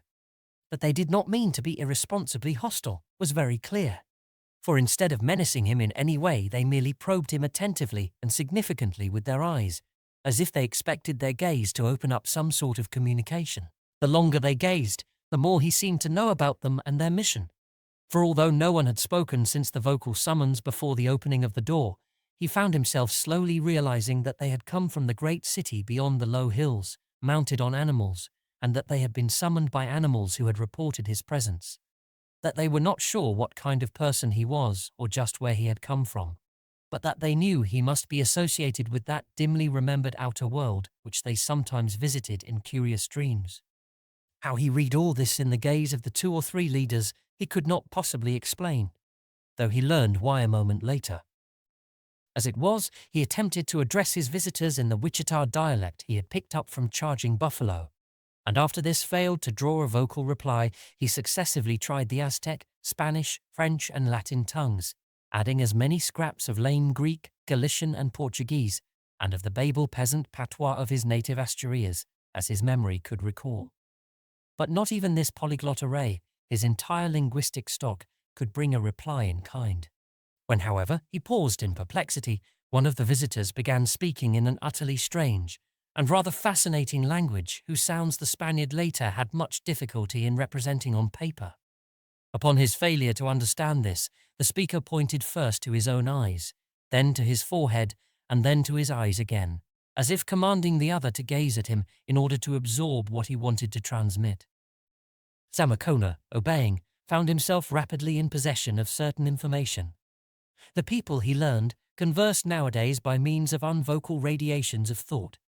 Although they had formerly used a spoken language which still survived as the written tongue, and into which they still dropped orally for tradition's sake, or when strong feeling demanded a spontaneous outlet. He could understand them merely by concentrating his attention upon their eyes, and could reply by summoning up a mental image of what he wished to say, and throwing the substance of this into his glance.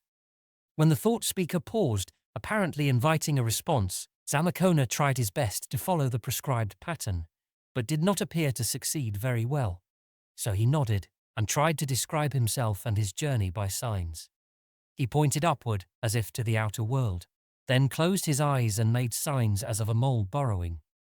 Then he opened his eyes again and pointed downward, in order to indicate his descent of the great slope. Experimentally, he blended a spoken word or two with his gestures, for example, pointing successively to himself and to all of his visitors and saying, "Unhomba," and then pointing to himself alone and very carefully pronouncing his individual name, Panfilo de Zamacona. Before the strange conversation was over, a good deal of data had passed in both directions. Zamacona had begun to learn how to throw his thoughts, and had likewise picked up several words of the region's archaic spoken language. His visitors, moreover, had absorbed many beginnings of an elementary Spanish vocabulary. Their own old language was utterly unlike anything the Spaniard had ever heard, though there were times later on when he was to fancy an infinitely remote linkage with the Aztec, as if the latter represented some far stage of corruption, or some very thin infiltration of loan words. The underground world, Zamacona learned, bore an ancient name which the manuscript records as Xenion, but which, from the writer's supplementary explanations and diacritical marks, could probably be best represented to Anglo-Saxon ears by the phonetic arrangement Cain-Yan. It is not surprising that this preliminary discourse did not go beyond the merest essentials, but those essentials were highly important. Zamacona learned that the people of Cain-Yan were almost infinitely ancient, and that they had come from a distant part of space where physical conditions are much like those of the Earth. All this, of course, was legend now, and one could not say how much truth was in it, or how much worship was really due to the octopus-headed being Tulu who had traditionally brought them hither, and whom they still reverenced for aesthetic reasons.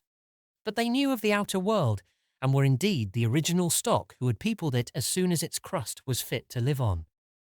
Between glacial ages they had had some remarkable surface civilizations, especially one at the South Pole near the mountain Kadath.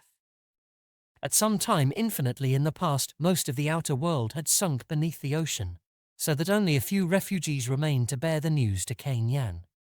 This was undoubtedly due to the wrath of space devils hostile alike to men and to men's gods, for it bore out rumors of a primordially earlier sinking which had submerged the gods themselves, including great Tulu, who still lay prisoned and dreaming in the watery vaults of the half-cosmic city Relax. No man not a slave of the space devils, it was argued, could live long on the outer earth, and it was decided that all beings who remained there must be evilly connected. Accordingly, traffic with the lands of sun and starlight abruptly ceased. The subterraneous approaches to Cain-Yan, or such as could be remembered, were either blocked up or carefully guarded, and all encroachers were treated as dangerous spies and enemies. But this was long ago. With the passing of ages, fewer and fewer visitors came to Gyaa-yothns, and eventually sentries ceased to be maintained at the unblocked approaches. The mass of the people forgot, except through distorted memories and myths and some very singular dreams, that an outer world existed, though educated folk never ceased to recall the essential facts. The last visitors ever recorded, centuries in the past, had not even been treated as devil spies. Faith in the old legendary having long before died out, they had been questioned eagerly about the fabulous outer regions, for scientific curiosity in Gyaa-yothns was keen, and the myths, memories, dreams, and historical fragments relating to the Earth's surface had often tempted scholars to the brink of an external expedition which they had not quite dared to attempt. The only thing demanded of such visitors was that they refrain from going back and informing the outer world of Gyaa-yothns' positive existence. For after all, one could not be sure about these outer lands. They coveted gold and silver and might prove highly troublesome intruders. Those who had obeyed the injunction had lived happily, though regrettably briefly, and had told all they could about their world, little enough, however, since their accounts were all so fragmentary and conflicting that one could hardly tell what to believe and what to doubt. One wished that more of them would come. As for those who disobeyed and tried to escape, it was very unfortunate about them. Zamacona himself was very welcome, for he appeared to be a higher-grade man, and to know much more about the outer world than anyone else who had come down within memory. He could tell them much, and they hoped he would be reconciled to his lifelong stay. Many things which Zamacona learned about Gyaa-yothns in that first colloquy left him quite breathless. He learned, for instance, that during the past few thousand years the phenomena of old age and death had been conquered, so that men no longer grew feeble or died, except through violence or will. By regulating the system, one might be as physiologically young and immortal as he wished, and the only reason why any allowed themselves to age was that they enjoyed the sensation in a world where stagnation and commonplaceness reigned. They could easily become young again when they felt like it. Births had ceased, except for experimental purposes, since a large population had been found needless by a master race which controlled nature and organic rivals alike. Many, however, chose to die after a while, since despite the cleverest efforts to invent new pleasures, the ordeal of consciousness became too dull for sensitive souls, especially those in whom time and satiation had blinded the primal instincts and emotions of self-preservation. All the members of the group before Zamacona were from 500 to 500 years old, and several had seen surface visitors before, though time had blurred the recollection. These visitors, by the way, had often tried to duplicate the longevity of the underground race, but had been able to do so only fractionally, owing to evolutionary differences developing during the 1,000,000 or 2 years of cleavage. These evolutionary differences were even more strikingly shewn in another particular one far stranger than the wonder of immortality itself. This was the ability of the people of Gyaa-yothns to regulate the balance between matter and abstract energy, even where the bodies of living organic beings were concerned, by the sheer force of the technically trained will. In other words, with suitable effort a learned man of Gyaa-yothns could dematerialize and rematerialize himself, or with somewhat greater effort and subtler technique, any other object he chose, reducing solid matter to free external particles and recombining the particles again without damage.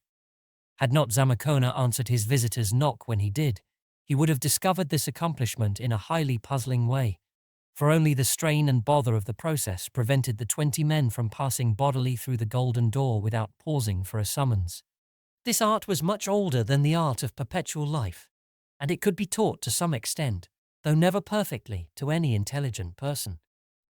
Rumors of it had reached the outer world in past eons, surviving in secret traditions and ghostly legendary. The men of Gyaa-yothns had been amused by the primitive and imperfect spirit tales brought down by outer world stragglers. In practical life, this principle had certain industrial applications, but was generally suffered to remain neglected through lack of any particular incentive to its use. Its chief surviving form was in connection with sleep, when for excitement's sake many dream connoisseurs resorted to it to enhance the vividness of their visionary wanderings. By the aid of this method, certain dreamers even paid half-material visits to a strange, nebulous realm of mounds and valleys and varying light, which some believed to be the forgotten outer world. They would go thither on their beasts, and in an age of peace live over the old, glorious battles of their forefathers. Some philosophers thought that in such cases they actually coalesced with immaterial forces left behind by these warlike ancestors themselves. The people of Gyaa-yothns all dwelt in the great, tall city of Tsath beyond the mountains. Formerly, several races of them had inhabited the entire underground world, which stretched down to unfathomable abysses, and which included, besides the blue Litten region, a red Litten region called Gyaa-yothns, where relics of a still older and non-human race were found by archaeologists. In the course of time, however, the men of Tsath had conquered and enslaved the rest, interbreeding them with certain horned and four-footed animals of the red Litten region, whose semi-human leanings were very peculiar, and which, though containing a certain artificially created element, may have been in part the degenerate descendants of those peculiar entities who had left the relics.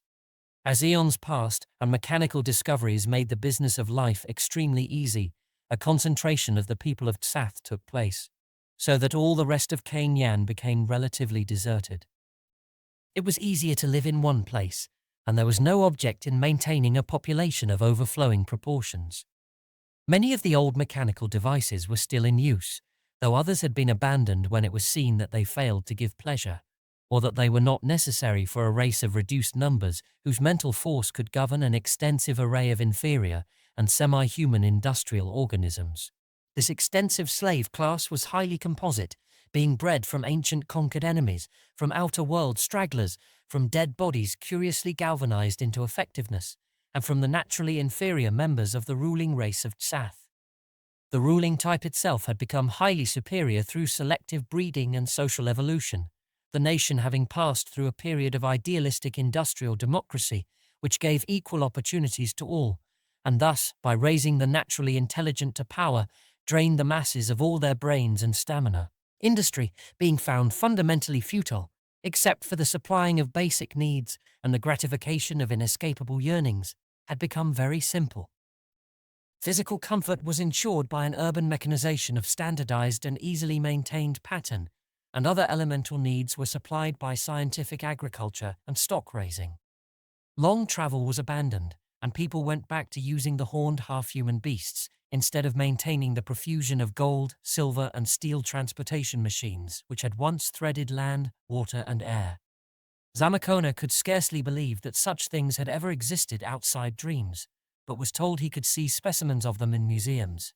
He could also see the ruins of other vast magical devices by traveling a day's journey to the valley of Dana, to which the race had spread during its period of greatest numbers. The cities and temples of this present plain were of a far more archaic period, and had never been other than religious and antiquarian shrines during the supremacy of the men of Tsath. In government, Tsath was a kind of communistic or semi-anarchical state, habit rather than law determining the daily order of things. This was made possible by the age-old experience and paralyzing ennui of the race, whose wants and needs were limited to physical fundamentals and to new sensations. An eon-long tolerance not yet undermined by growing reaction had abolished all illusions of values and principles, and nothing but an approximation to custom was ever sought or expected. To see that the mutual encroachments of pleasure-seeking never crippled the mass life of the community, this was all that was desired. Family organization had long ago perished, and the civil and social distinction of the sexes had disappeared.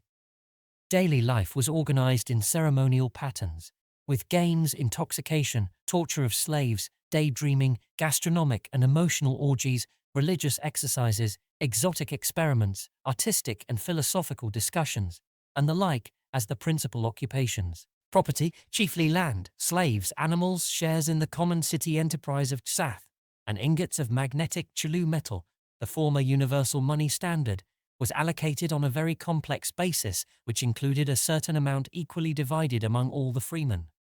Poverty was unknown, and labor consisted only of certain administrative duties imposed by an intricate system of testing and selection. Zamacona found difficulty in describing conditions so unlike anything he had previously known, and the text of his manuscript proved unusually puzzling at this point. Art and intellect, it appeared, had reached very high levels in Tsath, but had become listless and decadent. The dominance of machinery had at one time broken up the growth of normal aesthetics, introducing a lifelessly geometrical tradition fatal to sound expression. This had soon been outgrown, but had left its mark upon all pictorial and decorative attempts, so that except for conventionalized religious designs, there was little depth or feeling in any later work. Archaistic reproductions of earlier work had been found much preferable for general enjoyment. Literature was all highly individual and analytical, so much so as to be wholly incomprehensible to Zamacona. Science had been profound and accurate, and all-embracing save in the one direction of astronomy. Of late, however, it was falling into decay, as people found it increasingly useless to tax their minds by recalling its maddening infinitude of details and ramifications. It was thought more sensible to abandon the deepest speculations and to confine philosophy to conventional forms. Technology, of course, could be carried on by rule of thumb. History was more and more neglected, but exact and copious chronicles of the past existed in the libraries. It was still an interesting subject, and there would be a vast number to rejoice at the fresh outer world knowledge brought in by Zamacona. In general, though, the modern tendency was to feel rather than to think, so that men were now more highly esteemed for inventing new diversions than for preserving old facts or pushing back the frontier of cosmic mystery. Religion was a leading interest in Tsath, though very few actually believed in the supernatural. What was desired was the aesthetic and emotional exaltation bred by the mystical moods and sensuous rites which attended the colorful ancestral faith. Temples to great Tulu, a spirit of universal harmony anciently symbolized as the octopus-headed god who had brought all men down from the stars, were the most richly constructed objects in all Gyaa-yothns, while the cryptic shrines of Yig, the principle of life symbolized as the father of all serpents, were almost as lavish and remarkable.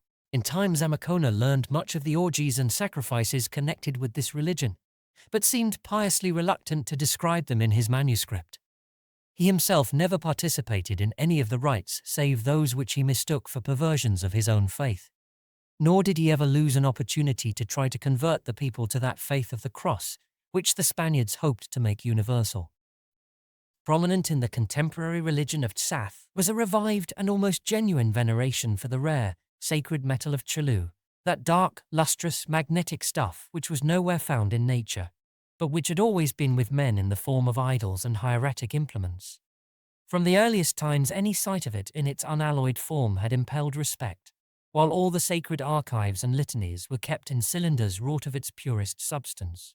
Now, as the neglect of science and intellect was dulling the critically analytical spirit, people were beginning to weave around the metal once more that same fabric of awestruck superstition which had existed in primitive times. Another function of religion was the regulation of the calendar, born of a period when time and speed were regarded as prime fetishes in man's emotional life.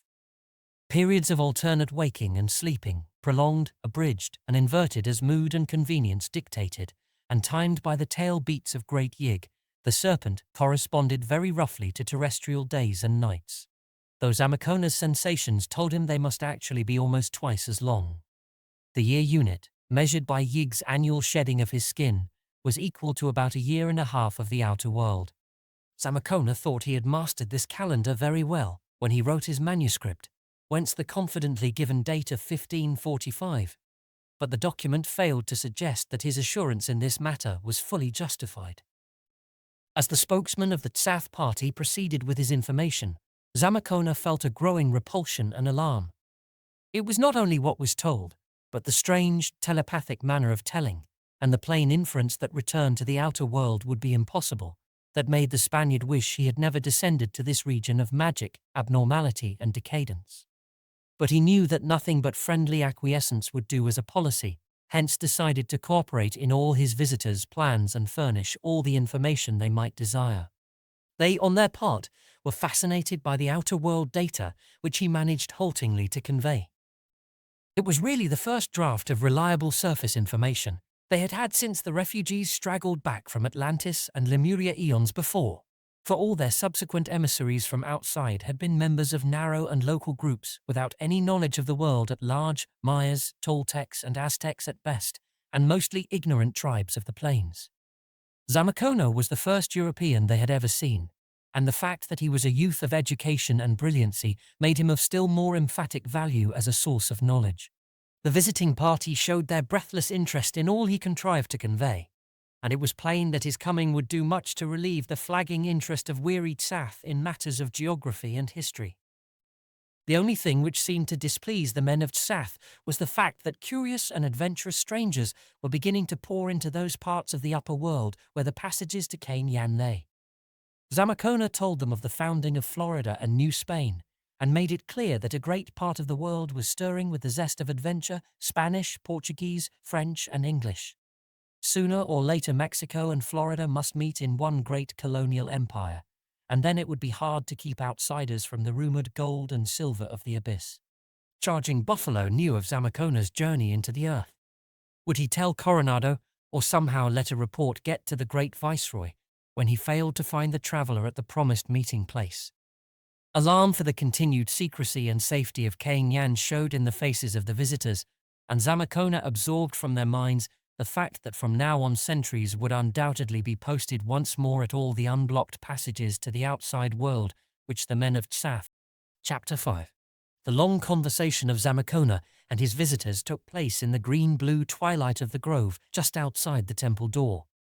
Some of the men reclined on the weeds and moss beside the half-vanished walk, while others, including the Spaniard and the chief spokesman of the Tsath party, sat on the occasional low monolithic pillars that lined the temple approach. Almost a whole terrestrial day must have been consumed in the colloquy, for Zamacona felt the need of food several times and ate from his well-stocked pack, while some of the Tsath party went back for provisions to the roadway, where they had left the animals on which they had ridden. At length the prime leader of the party brought the discourse to a close, and indicated that the time had come to proceed to the city. There were, he affirmed, several extra beasts in the cavalcade, upon one of which Zamacona could ride. The prospect of mounting one of those ominous hybrid entities whose fabled nourishment was so alarming, and a single sight of which had set Charging Buffalo into such a frenzy of flight, was by no means reassuring to the traveller. There was, moreover, another point about the things which disturbed him greatly: the apparently preternatural intelligence with which some members of the previous day's roving pack had reported his presence to the men of Tsath and brought out the present expedition. But Zamacona was not a coward, hence followed the men boldly down the weed-grown walk toward the road where the things were stationed. And yet he could not refrain from crying out in terror at what he saw when he passed through the great vine-draped pylons and emerged upon the ancient road. He did not wonder that the curious Wichita had fled in panic and had to close his eyes a moment to retain his sanity. It is unfortunate that some sense of pious reticence prevented him from describing fully in his manuscript the nameless sight he saw. As it is, he merely hinted at the shocking morbidity of these great floundering white things, with black fur on their backs, a rudimentary horn in the center of their foreheads, and an unmistakable trace of human or anthropoid blood in their flat-nosed, bulging-lipped faces. They were, he declared later in his manuscript, the most terrible objective entities he ever saw in his life, either in Cain or in the outer world. And the specific quality of their supreme terror was something apart from any easily recognizable or describable feature. The main trouble was that they were not wholly products of nature. The party observed Zamacona's fright and hastened to reassure him as much as possible. The beasts, or Gyaa-yothns, they explained, surely were curious things, but were really very harmless. The flesh they ate was not that of intelligent people of the master race, but merely that of a special slave class which had for the most part ceased to be thoroughly human, and which indeed was the principal meat stock of Cain. They, or their principal ancestral element, had first been found in a wild state amidst the cyclopean ruins of the deserted red-litten world of Yoth, which lay below the blue-litten world of Cain. That part of them was human seemed quite clear, but men of science could never decide whether they were actually the descendants of the bygone entities who had lived and reigned in the strange ruins. The chief ground for such a supposition was the well-known fact that the vanished inhabitants of Yoth had been quadrupedal. This much was known from the very few manuscripts and carvings found in the vaults of Zin, beneath the largest ruined city of Yoth. But it was also known from these manuscripts that the beings of Yoth had possessed the art of synthetically creating life, and had made and destroyed several efficiently designed races of industrial and transportational animals in the course of their history, to say nothing of concocting all manner of fantastic living shapes for the sake of amusement and new sensations during the long period of decadence. The beings of Yoth had undoubtedly been reptilian in affiliations, and most physiologists of Tsath agreed that the present beasts had been very much inclined toward reptilianism before they had been crossed with the mammal slave class of Gyaa-yothns. It argues well for the intrepid fire of those Renaissance Spaniards who conquered half the unknown world that Panfilo de Zamacona y Núñez actually mounted one of the morbid beasts of Tsath and fell into place beside the leader of the cavalcade, the man named Gyaa-yothns, who had been most active in the previous exchange of information.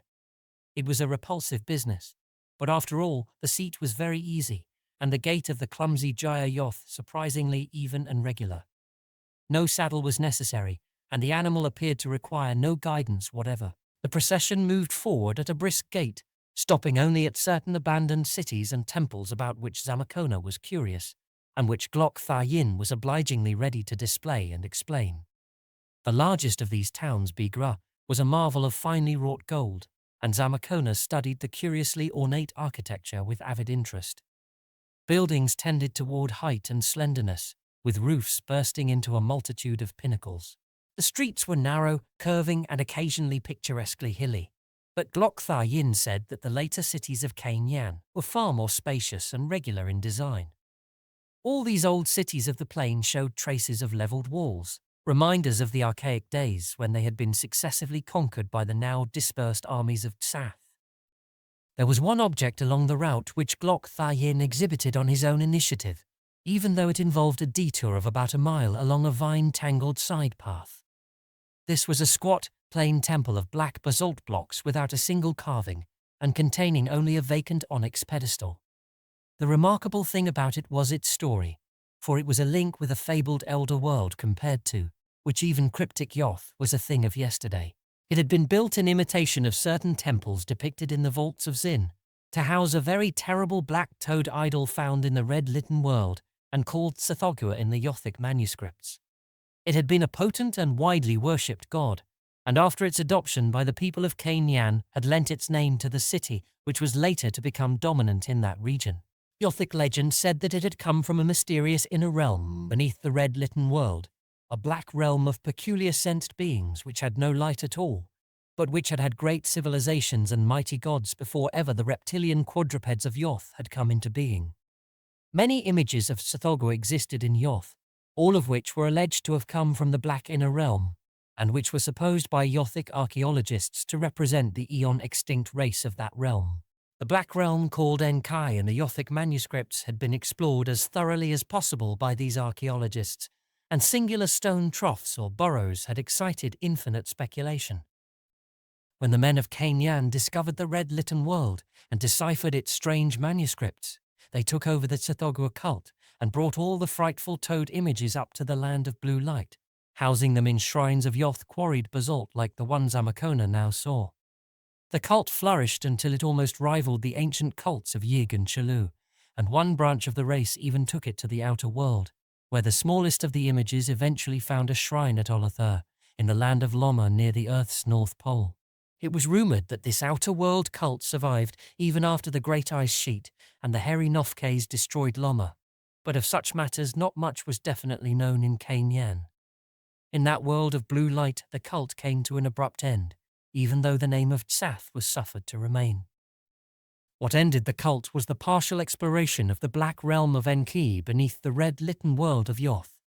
According to the Yothic manuscripts, there was no surviving life in Enki, but something must have happened in the eons between the days of Yoth and the coming of men to the earth. Something perhaps not unconnected with the end of Yoth. Probably it had been an earthquake, opening up lower chambers of the lightless world which had been closed against the Yothic archaeologists. Or perhaps some more frightful juxtaposition of energy and electrons, wholly inconceivable to any sort of vertebrate minds, had taken place. At any rate, when the men of Gyaa-yothns went down into Enki's black abyss with their great atom power searchlights, they found living things that oozed along stone channels and worshipped onyx and basalt images of Tsathoggua. But they were not toads like Tsathoggua himself. Far worse, they were amorphous lumps of viscous black slime that took temporary shapes for various purposes. The explorers of Gyaa-yothns did not pause for detailed observations, and those who escaped alive sealed the passage leading from red-litten Yoth down into the gulfs of nether horror. Then all the images of Tsathoggua in the land of Gyaa-yothns were dissolved into the ether by disintegrating rays, and the cult was abolished forever.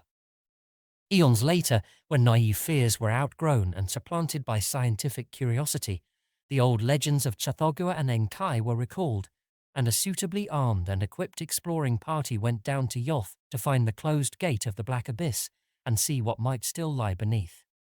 But they could not find the gate, nor could any man ever do so in all the ages that followed. Nowadays there were those who doubted that any abyss had ever existed, but the few scholars who could still decipher the Yothic manuscripts believed that the evidence for such a thing was adequate, even though the middle records of Gyaa-yothns, with accounts of the one frightful expedition into Enkai, were more open to question. Some of the later religious cults tried to suppress remembrance of Enkai's existence and attached severe penalties to its mention, but these had not begun to be taken seriously at the time of Zamacona's advent to Gyaa-yothns. As the cavalcade returned to the old highway and approached the low range of mountains, Zamacona saw that the river was very close on the left.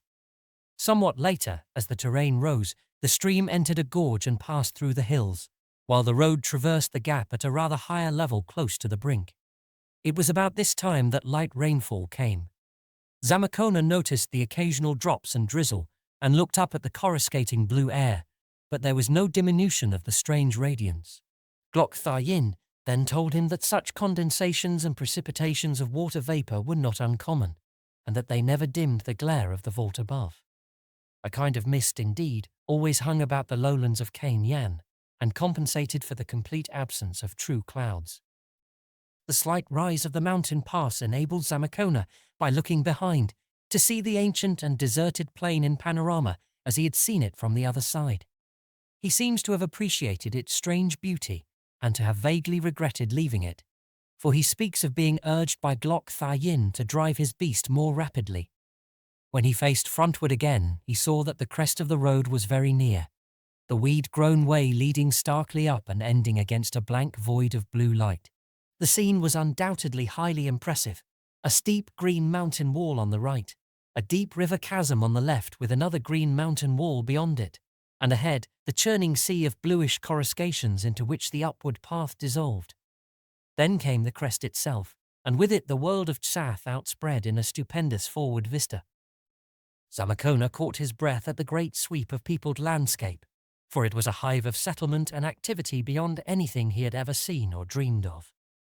The downward slope of the hill itself was relatively thinly strewn with small farms and occasional temples, but beyond it lay an enormous plain covered like a chessboard with planted trees, irrigated by narrow canals cut from the river, and threaded by wide, geometrically precise roads of gold or basalt blocks. Great silver cables borne aloft on golden pillars linked the low, spreading buildings and clusters of buildings which rose here and there, and in some places one could see lines of partly ruinous pillars without cables. Moving objects showed the fields to be under tillage, and in some cases Zamacona saw that men were ploughing with the aid of the repulsive, half-human quadrupeds.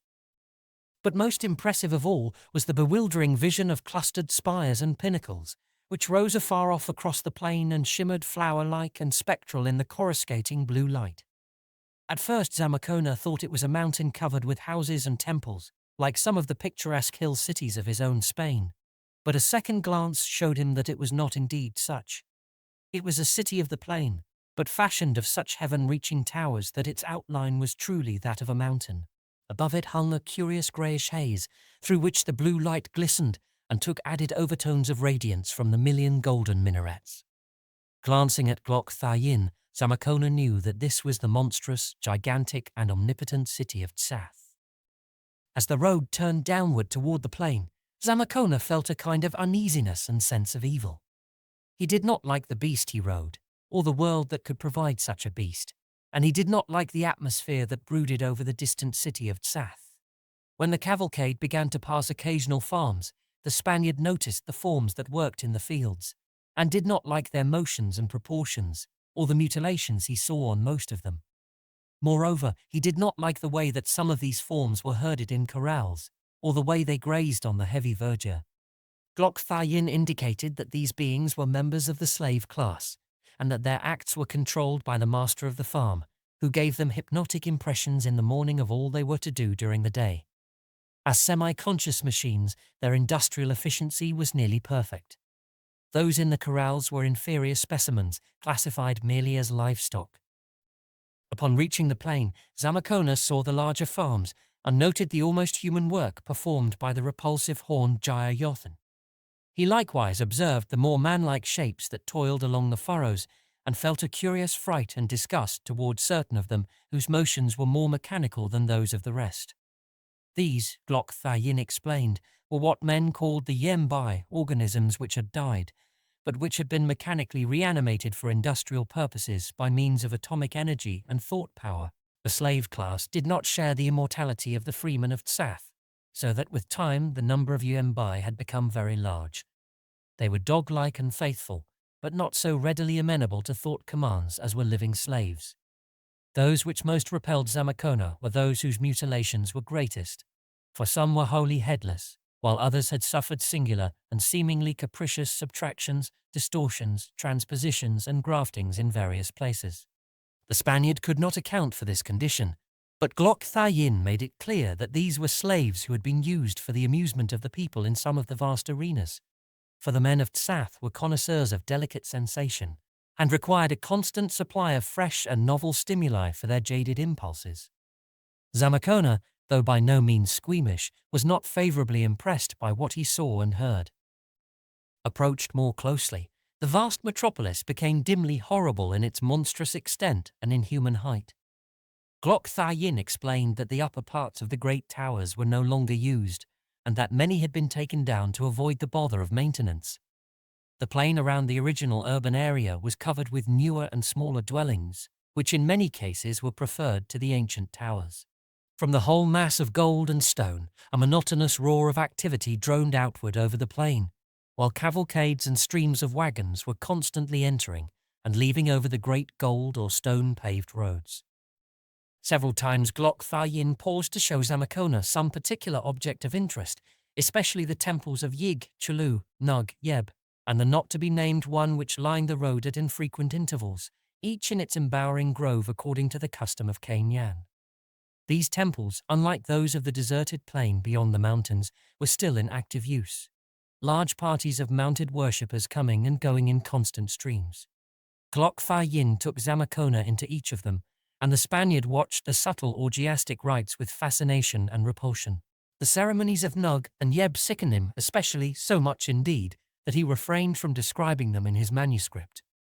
One squat, black temple of Tsathoggua was encountered, but it had been turned into a shrine of Shub-Niggurath, the all-mother and wife of the not-to-be-named one. This deity was a kind of sophisticated Astarte, and her worship struck the pious Catholic as supremely obnoxious. What he liked least of all were the emotional sounds emitted by the celebrants, jarring sounds in a race that had ceased to use vocal speech for ordinary purposes. Close to the compact outskirts of Tsath, and well within the shadow of its terrifying towers, Gyaa-yothn pointed out a monstrous circular building before which enormous crowds were lined up. This, he indicated, was one of the many amphitheatres where curious sports and sensations were provided for the weary people of Gyaa-yothn. He was about to pause and usher Zamacona inside the vast curved facade when the Spaniard, recalling the mutilated forms he had seen in the fields, violently demurred. This was the first of those friendly clashes of taste which were to convince the people of Tsath that their guest followed strange and narrow standards. Tsath itself was a network of strange and ancient streets, and despite a growing sense of horror and alienage, Zamacona was enthralled by its intimations of mystery and cosmic wonder. The dizzy giganticism of its overawing towers, the monstrous surge of teeming life through its ornate avenues, the curious carvings on its doorways and windows, the odd vistas glimpsed from balustraded plazas and tiers of Titan terraces, and the enveloping grey haze which seemed to press down on the gorge-like streets in low-ceiling fashion, all combined to produce such a sense of adventurous expectancy as he had never known before. He was taken at once to a council of executives which held forth in a gold and copper palace behind a gardened and fountained park, and was for some time subjected to close friendly questioning in a vaulted hall frescoed with vertiginous arabesques. Much was expected of him, he could see, in the way of historical information about the outside earth. but in return all the mysteries of Gyaa-yothns would be unveiled to him. The one great drawback was the inexorable ruling that he might never return to the world of sun and stars and Spain which was his. A daily program was laid down for the visitor, with time apportioned judiciously among several kinds of activities. There were to be conversations with persons of learning in various places, and lessons in many branches of Tsathic law. Liberal periods of research were allowed for, and all the libraries of Gyaa-yothns, both secular and sacred, were to be thrown open to him as soon as he might master the written languages. Rites and spectacles were to be attended, except when he might especially object, and much time would be left for the enlightened pleasure-seeking and emotional titillation which formed the goal and nucleus of daily life. A house in the suburbs or an apartment in the city would be assigned him, and he would be initiated into one of the large affection groups, including many noblewomen of the most extreme and art-enhanced beauty, which in latter day Gyaa-yothns took the place of family units. Several horned Gyaa-yothns would be provided for his transportation and errand running, and 10 living slaves of intact body would serve to conduct his establishment and protect him from thieves and sadists and religious orgiasts on the public highways. There were many mechanical devices which he must learn to use, but Gyaa-yothns would instruct him immediately regarding the principal ones. Upon his choosing an apartment in preference to a suburban villa, Zamacona was dismissed by the executives with great courtesy and ceremony, and was led through several gorgeous streets to a cliff-like carven structure of some 70 or 80 floors. Preparations for his arrival had already been instituted, and in a spacious ground floor suite of vaulted rooms slaves were busy adjusting hangings and furniture. There were lacquered and inlaid taborets, velvet and silk reclining corners and squatting cushions, and infinite rows of teakwood and ebony pigeonholes with metal cylinders containing some of the manuscripts he was soon to read, standard classics which all urban apartments possessed. Desks with great stacks of membrane paper and pots of the prevailing green pigment were in every room, each with graded sets of pigment brushes and other odd bits of stationery. Mechanical writing devices stood on ornate golden tripods, while over all was shed a brilliant blue light from energy globes set in the ceiling. There were windows, but at this shadowy ground level they were of scant illuminating value.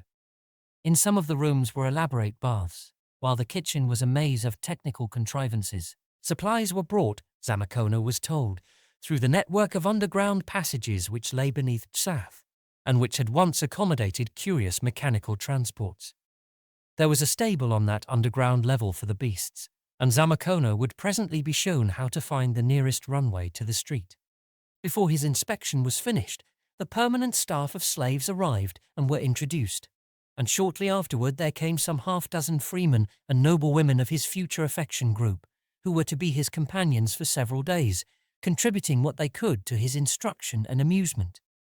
Upon their departure, another party would take their place, and so onward in rotation through a group of about 50 members. Chapter 6. Thus was Panfilo de Zamacona y Núñez absorbed for 4 years into the life of the sinister city of Tsath in the blue-litten netherworld of Gyaa-yothns. All that he learned and saw and did is clearly not told in his manuscript, for a pious reticence overcame him when he began to write in his native Spanish tongue, and he dared not set down everything. Much he consistently viewed with repulsion, and many things he steadfastly refrained from seeing or doing or eating. For other things he atoned by frequent countings of the beads of his rosary. He explored the entire world of Gyaa-yothns, including the deserted machine cities of the middle period on the gorse-grown plain of Nith, and made one descent into the red-litten world of Yoth to see the Cyclopean ruins. He witnessed prodigies of craft and machinery which left him breathless, and beheld human metamorphoses, dematerializations, rematerializations, and reanimations which made him cross himself again and again. His very capacity for astonishment was blunted by the plethora of new marvels which every day brought him. But the longer he stayed, the more he wished to leave, for the inner life of Gyaa-yothns was based on impulses very plainly outside his radius. As he progressed in historical knowledge, he understood more, but understanding only heightened his distaste. He felt that the people of Tsath were a lost and dangerous race, more dangerous to themselves than they knew, and that their growing frenzy of monotony warfare and novelty quest was leading them rapidly toward a precipice of disintegration and utter horror. His own visit, he could see, had accelerated their unrest, not only by introducing fears of outside invasion, but by exciting in many a wish to sally forth and taste the diverse external world he described. As time progressed, he noticed an increasing tendency of the people to resort to dematerialization as an amusement, so that the apartments and amphitheaters of Tsath became a veritable witch's sabbath of transmutations, age adjustments, death experiments, and projections. With the growth of boredom and restlessness, he saw cruelty and subtlety and revolt were growing apace. There was more and more cosmic abnormality, more and more curious sadism, more and more ignorance and superstition, and more desire to escape out of physical life into a half-spectral state of electronic dispersal. All his efforts to leave, however, came to nothing. Persuasion was useless, as repeated trials proved, though the mature disillusion of the upper classes at first prevented them from resenting their guests' open wish for departure. In a year which he reckoned as 1543, Zamacona made an actual attempt to escape through the tunnel by which he had entered Gyaa-yothns. But after a weary journey across the deserted plain, he encountered forces in the dark passage, which discouraged him from future attempts in that direction. As a means of sustaining hope and keeping the image of home in mind, he began about this time to make rough drafts of the manuscript relating his adventures, delighting in the loved, old Spanish words and the familiar letters of the Roman alphabet. Somehow he fancied he might get the manuscript to the outer world, and to make it convincing to his fellows, he resolved to enclose it in one of the Tulu metal cylinders used for sacred archives. That alien, magnetic substance could not but support the incredible story he had to tell. But even as he planned, he had little real hope of ever establishing contact with the Earth's surface. Every known gate, he knew, was guarded by persons or forces that it were better not to oppose. His attempt at escape had not helped matters, for he could now see a growing hostility to the outer world he represented. He hoped that no other European would find his way in, for it was possible that later comers might not fare as well as he. He himself had been a cherished fountain of data, and as such had enjoyed a privileged status. Others, deemed less necessary, might receive rather different treatment. He even wondered what would happen to him when the sages of Tsath considered him drained dry of fresh facts, and in self-defense began to be more gradual in his talks on Earth lore, conveying whenever he could the impression of vast knowledge held in reserve. One other thing which endangered Zamacona's status in Tsath was his persistent curiosity regarding the ultimate abyss of Enkai, beneath Red Litten Yoth, whose existence the dominant religious cults of Gyaa-yothns were more and more inclined to deny. When exploring Yoth, he had vainly tried to find the blocked-up entrance, and later on he experimented in the arts of dematerialization and projection, hoping that he might thereby be able to throw his consciousness downward into the gulfs which his physical eyes could not discover. Though never becoming truly proficient in these processes, he did manage to achieve a series of monstrous and portentous dreams, which he believed included some elements of actual projection into Enkai. Dreams which greatly shocked and perturbed the leaders of Yig and Tulu worship when he related them, and which he was advised by friends to conceal rather than exploit. In time those dreams became very frequent and maddening, containing things which he dared not record in his main manuscript, but of which he prepared a special record for the benefit of certain learned men in Tsath. It may have been unfortunate, or it may have been mercifully fortunate, that Zamacona practiced so many reticences and reserved so many themes and descriptions for subsidiary manuscripts. The main document leaves one to guess much about the detailed manners, customs, thoughts, language, and history of Gyaa-yothns, as well as to form any adequate picture of the visual aspect and daily life of Tsath. One is left puzzled, too, about the real motivations of the people, their strange passivity and craven unwarlikeness, and their almost cringing fear of the outer world despite their possession of atomic and dematerializing powers which would have made them unconquerable had they taken the trouble to organize armies as in the old days. It is evident that Gyaa-yothns was far along in its decadence, reacting with mixed apathy and hysteria against the standardized and time-tabled life of stultifying regularity which machinery had brought it during its middle period. Even the grotesque and repulsive customs and modes of thought and feeling can be traced to this source, for in his historical research Zamacona found evidence of bygone eras in which Gyaa-yothns had held ideas much like those of the classic and Renaissance outer world, and had possessed a national character and art full of what Europeans regard as dignity, kindness, and nobility. The more Zamacona studied these things, the more apprehensive about the future he became, because he saw that the omnipresent moral and intellectual disintegration was a tremendously deep-seated and ominously accelerating movement. Even during his stay, the signs of decay multiplied. Rationalism degenerated more and more into fanatical and orgiastic superstition, centering in a lavish adoration of the magnetic Tulu metal, and tolerance steadily dissolved into a series of frenzied hatreds, especially toward the outer world of which the scholars were learning so much from him. At times he almost feared that the people might someday lose their age-long apathy and brokenness and turn like desperate rats against the unknown lands above them, sweeping all before them by virtue of their singular and still remembered scientific powers.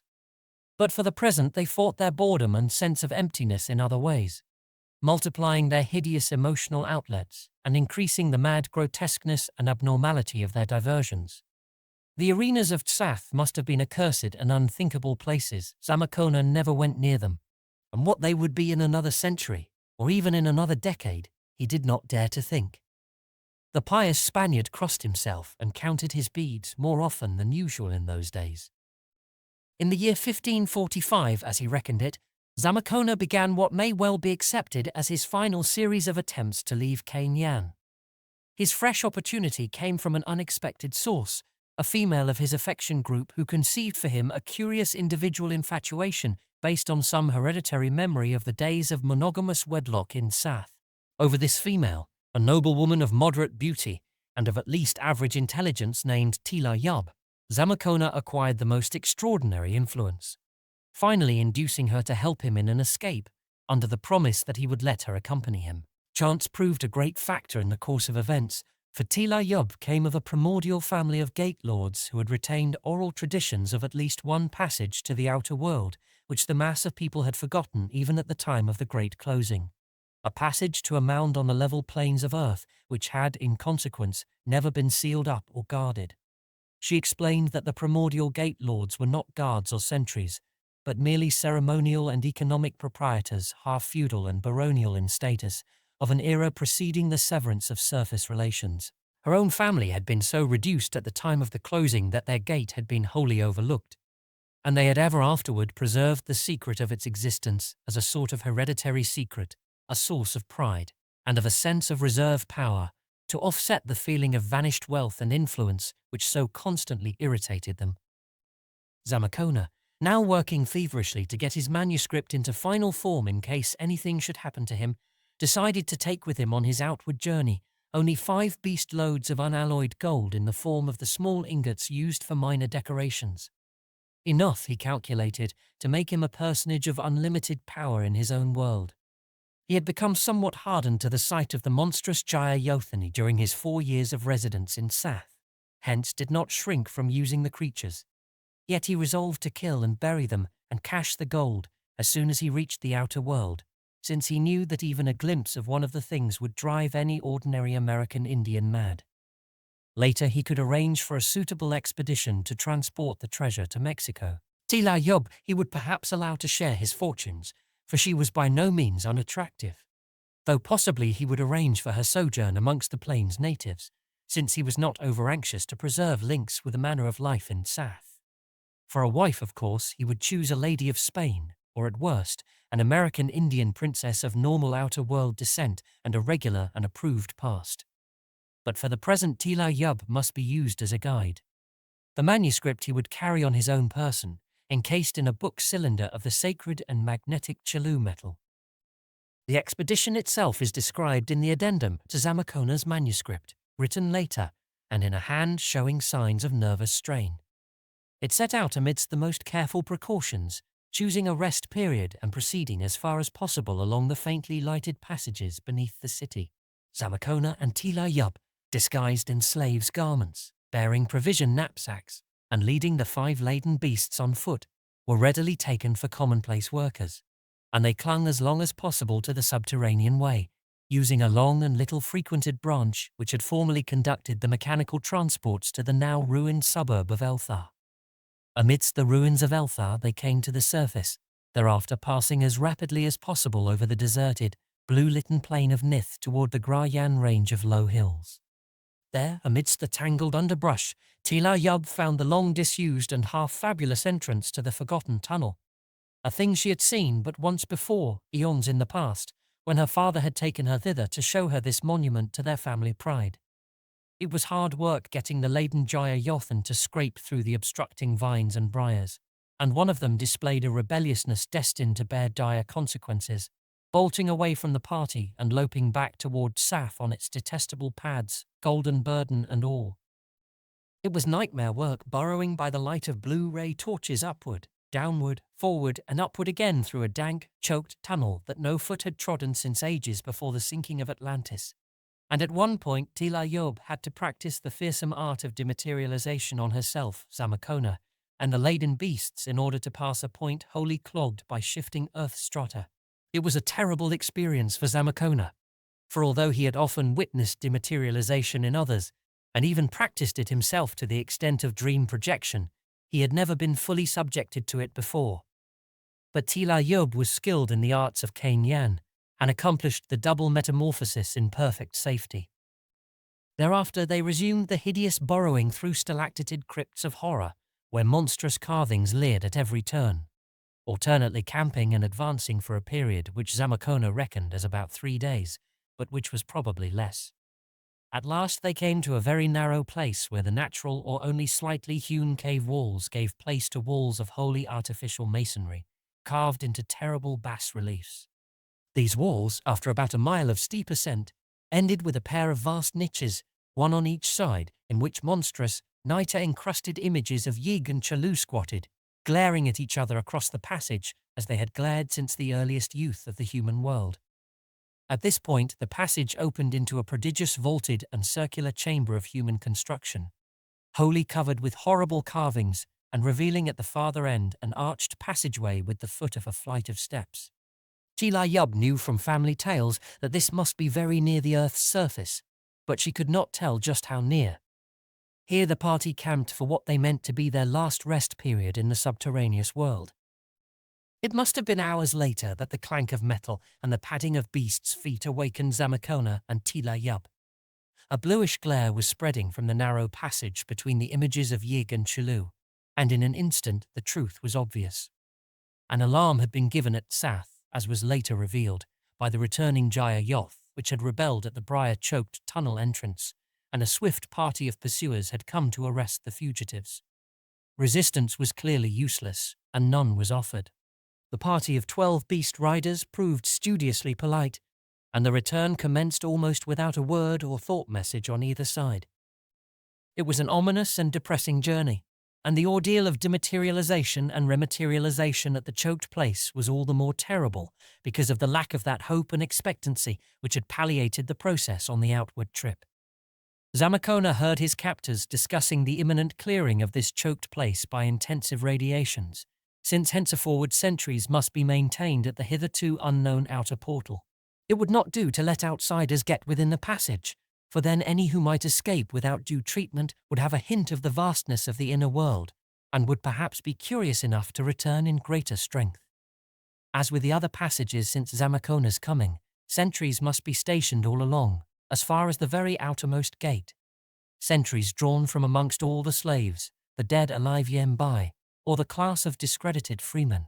With the overrunning of the American plains by thousands of Europeans, as the Spaniard had predicted, every passage was a potential source of danger, and must be rigorously guarded until the technologists of Tsath could spare the energy to prepare an ultimate and entrance-hiding obliteration, as they had done for many passages in earlier and more vigorous times.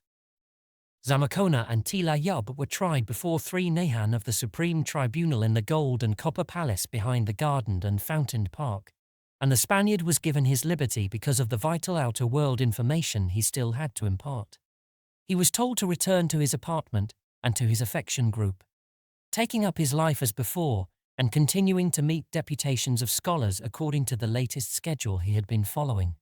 No restrictions would be imposed upon him so long as he might remain peacefully in Cain-yan, but it was intimated that such leniency would not be repeated after another attempt at escape. Zamacona had felt that there was an element of irony in the parting words of the chief Gyaa-yothn, an assurance that all of his Gyaa-yothns, including the one which had rebelled, would be returned to him. The fate of Tsath was less happy. There being no object in retaining her, and her ancient Tsathic lineage giving her act a greater aspect of treason than Zamacona's had possessed, she was ordered to be delivered to the curious diversions of the amphitheatre, and afterward, in a somewhat mutilated and half-dematerialized form, to be given the functions of a yembai or animated corpse slave and stationed among the sentries guarding the passage whose existence she had betrayed. Zamacona soon heard, not without many pangs of regret he could scarcely have anticipated, that poor Tsath had emerged from the arena in a headless and otherwise incomplete state, and had been set as an outermost guard upon the mound in which the passage had been found to terminate. She was, he was told, a night sentinel, whose automatic duty was to warn off all comers with a torch, sending down reports to a small garrison of 12 dead slave yembai and 6 living, but partly dematerialized freemen in the vaulted, circular chamber if the approachers did not heed her warning. She worked, he was told, in conjunction with a day sentinel, a living freeman who chose this post in preference to other forms of discipline for other offences against the state. Zamacona, of course, had long known that most of the chief gate sentries were such discredited freemen. It was now made plain to him, though indirectly, that his own penalty for another escape attempt would be service as a gate sentry, but in the form of a dead alive yembai slave, and after amphitheatre treatment even more picturesque than that which Tsath was reported to have undergone. It was intimated that he, or parts of him, would be reanimated to guard some inner section of the passage, within sight of others, where his abridged person might serve as a permanent symbol of the rewards of treason. But his informants always added, it was of course inconceivable that he would ever court such a fate. So long as he remained peaceably in Gyaa-yothns, he would continue to be a free, privileged, and respected personage. Yet in the end Panfilo de Zamacona did court the fate so direfully hinted to him. True, he did not really expect to encounter it, but the nervous latter part of his manuscript makes it clear that he was prepared to face its possibility. What gave him a final hope of scatheless escape from Gyaa-yothns was his growing mastery of the art of dematerialization. Having studied it for years, and having learned still more from the 2 instances in which he had been subjected to it, he now felt increasingly able to use it independently and effectively. The manuscript records several notable experiments in this art, minor successes accomplished in his apartment, and reflects Zamacona's hope that he might soon be able to assume the spectral form in full, attaining complete invisibility and preserving that condition as long as he wished. Once he reached this stage, he argued, the outward way lay open to him. Of course he could not bear away any gold, but mere escape was enough. He would, though, dematerialize and carry away with him his manuscript in the Tulu metal cylinder, even though it cost additional effort. For this record and proof must reach the outer world at all hazards. He now knew the passage to follow, and if he could thread it in an atom-scattered state, he did not see how any person or force could detect or stop him. The only trouble would be if he failed to maintain his spectral condition at all times. That was the one ever-present peril, as he had learned from his experiments. But must one not always risk death and worse in a life of adventure? Zamacona was a gentleman of old Spain, of the blood that faced the unknown and carved out half the civilization of the New World. For many nights after his ultimate resolution, Zamacona prayed to Saint Pamphilus and other guardian saints, and counted the beads of his rosary. The last entry in the manuscript, which toward the end took the form of a diary more and more, was merely a single sentence. Es más tarde de lo que pensaba, tengo que marcharme. It is later than I thought, I must go. After that, only silence and conjecture, and such evidence as the presence of the manuscript itself, and what that manuscript could lead to, might provide. Chapter 7. When I looked up from my half-stupefied reading and note-taking, the morning sun was high in the heavens. The electric bulb was still burning, but such things of the real world, the modern outer world, were far from my whirling brain. I knew I was in my room at Clyde Compton's at Binger, but upon what monstrous vista had I stumbled? Was this thing a hoax or a chronicle of madness? If a hoax, was it a jest of the 16th century or of today? The manuscript's age looked appallingly genuine to my not wholly unpracticed eyes, and the problem presented by the strange metal cylinder I dared not even think about. Moreover, what a monstrously exact explanation it gave of all the baffling phenomena of the mound, of the seemingly meaningless and paradoxical actions of diurnal and nocturnal ghosts, and of the queer cases of madness and disappearance. It was even an accursedly plausible explanation, evilly consistent, if one could adopt the incredible. It must be a shocking hoax devised by someone who knew all the lore of the mound. There was even a hint of social satire in the account of that unbelievable netherworld of horror and decay. Surely this was the clever forgery of some learned cynic, something like the leaden crosses in New Mexico, which a jester once planted and pretended to discover as a relic of some forgotten Dark Age colony from Europe. Upon going down to breakfast, I hardly knew what to tell Compton and his mother, as well as the curious callers who had already begun to arrive. Still in a daze, I cut the Gordian knot by giving a few points from the notes I had made, and mumbling my belief that the thing was a subtle and ingenious fraud left there by some previous explorer of the mound, a belief in which everybody seemed to concur when told of the substance of the manuscript.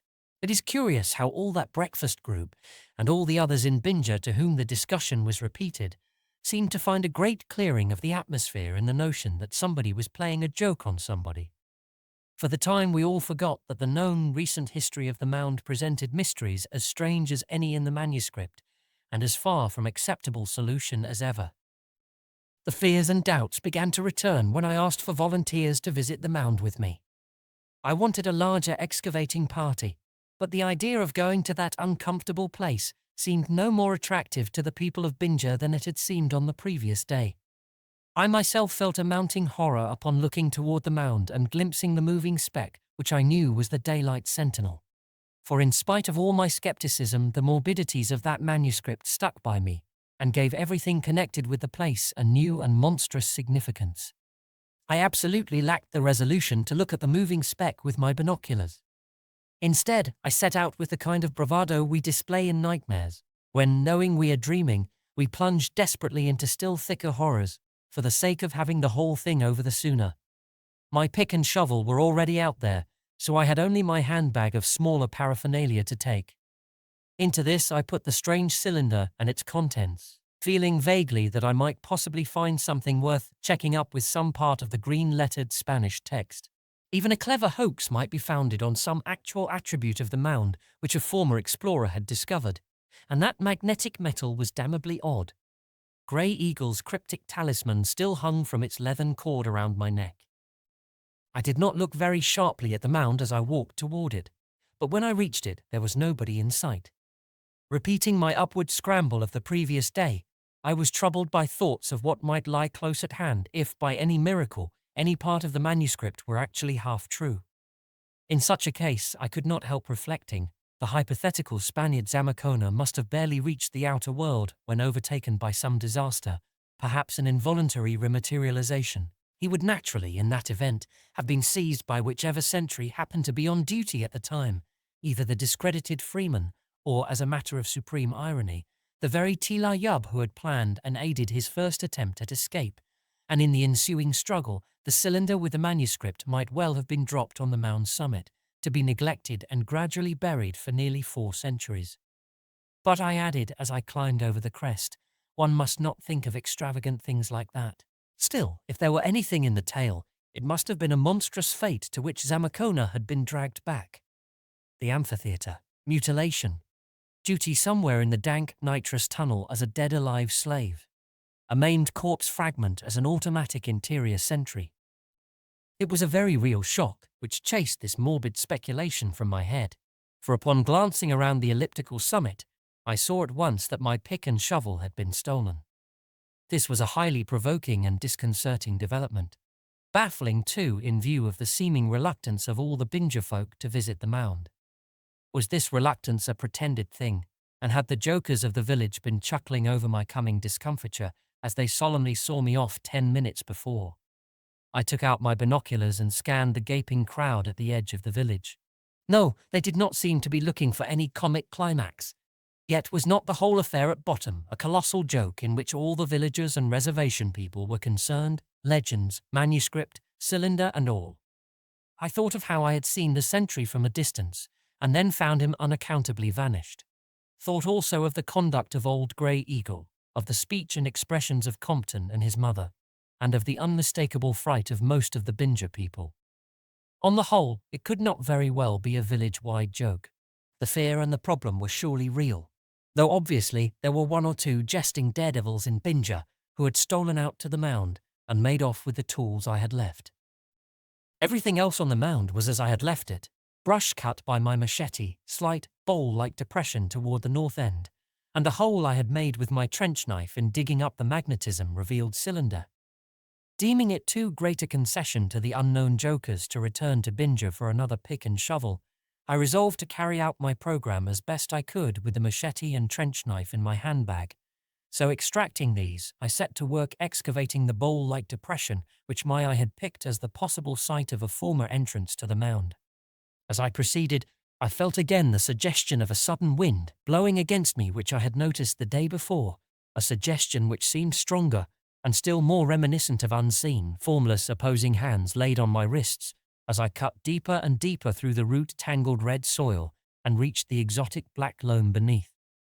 The talisman around my neck appeared to twitch oddly in the breeze, not in any one direction, as when attracted by the buried cylinder, but vaguely and diffusely, in a manner wholly unaccountable. Then, quite without warning, the black, root-woven earth beneath my feet began to sink cracklingly, while I heard a faint sound of sifting, falling matter far below me.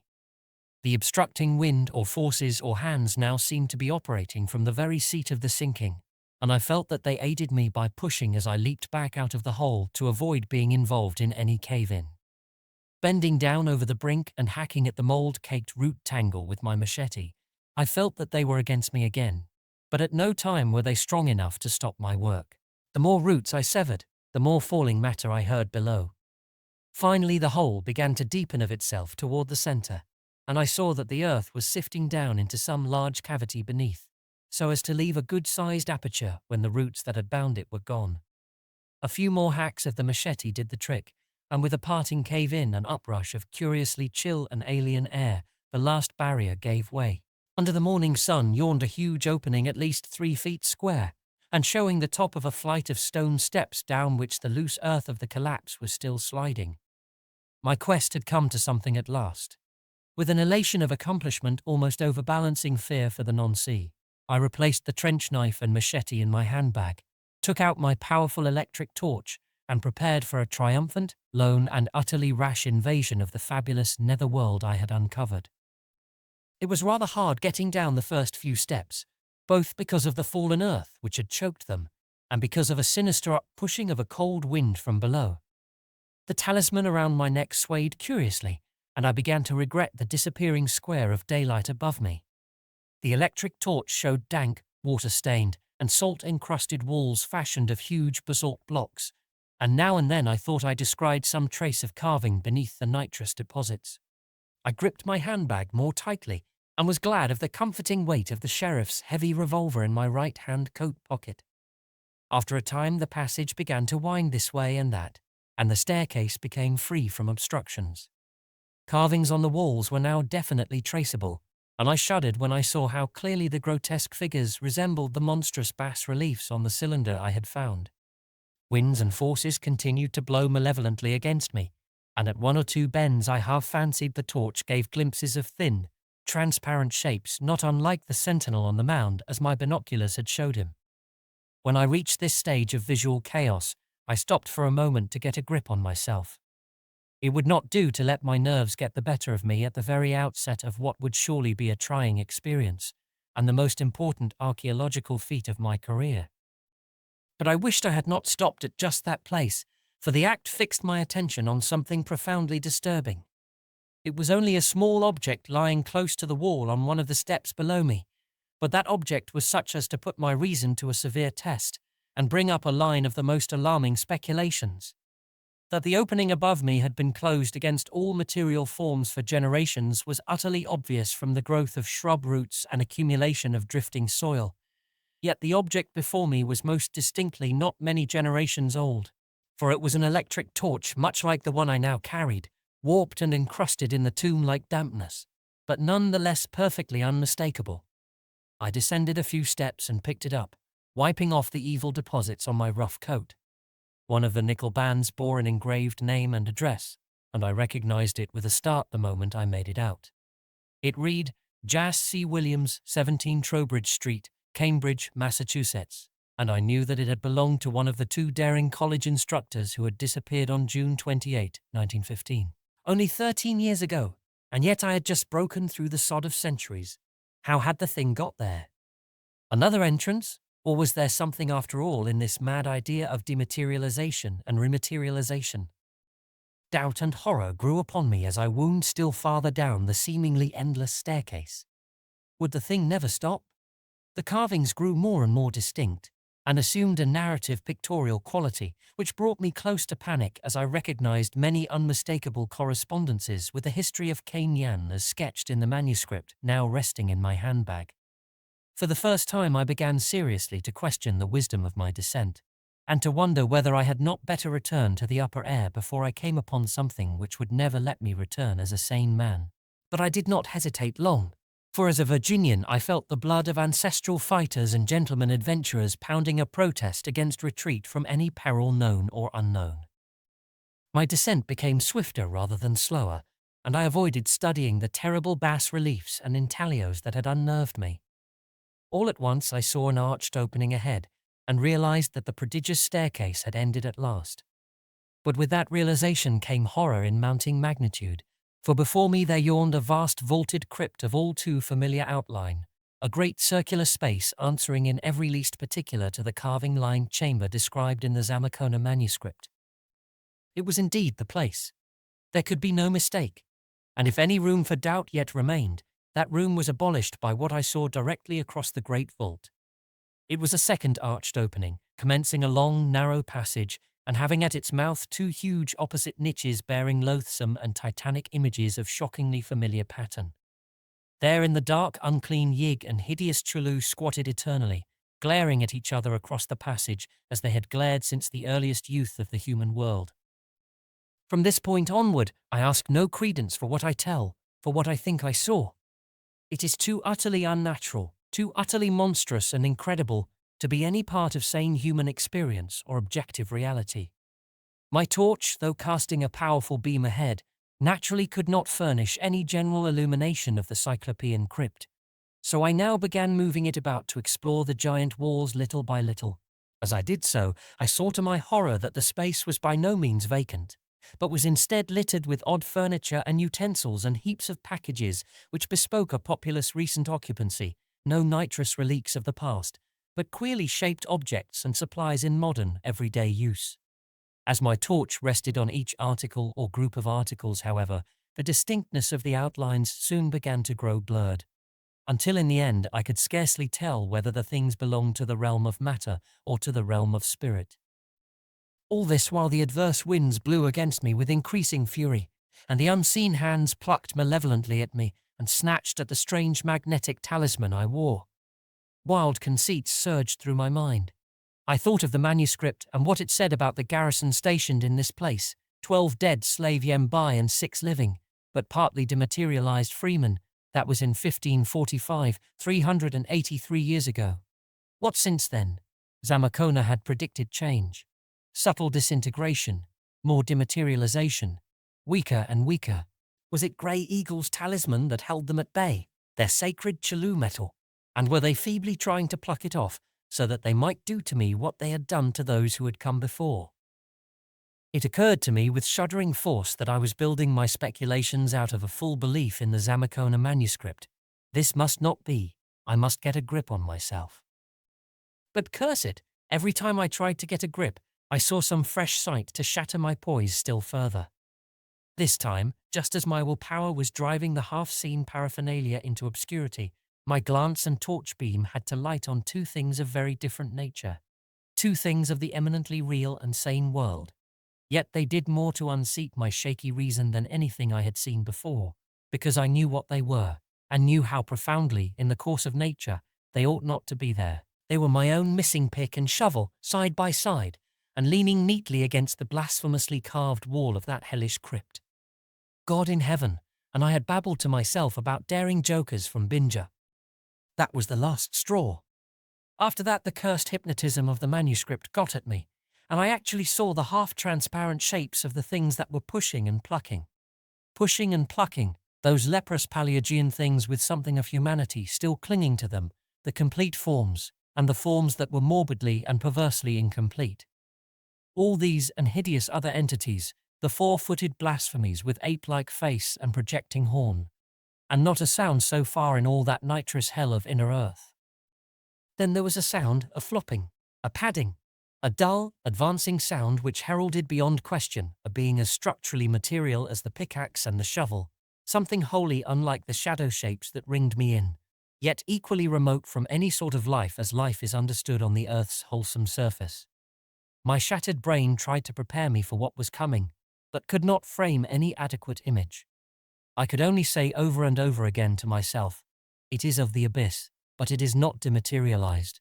The padding grew more distinct, and from the mechanical cast of the tread, I knew it was a dead thing that stalked in the darkness.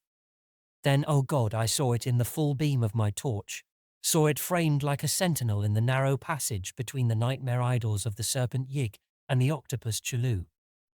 Let me collect myself enough to hint at what I saw, to explain why I dropped torch and handbag and fled empty-handed in the utter blackness, wrapped in a merciful unconsciousness which did not wear off until the sun and the distant yelling and the shouting from the village roused me as I lay gasping on the top of the accursed mound. I do not yet know what guided me again to the earth's surface. I only know that the watchers in Binja saw me stagger up into sight 3 hours after I had vanished, saw me lurch up and fall flat on the ground as if struck by a bullet.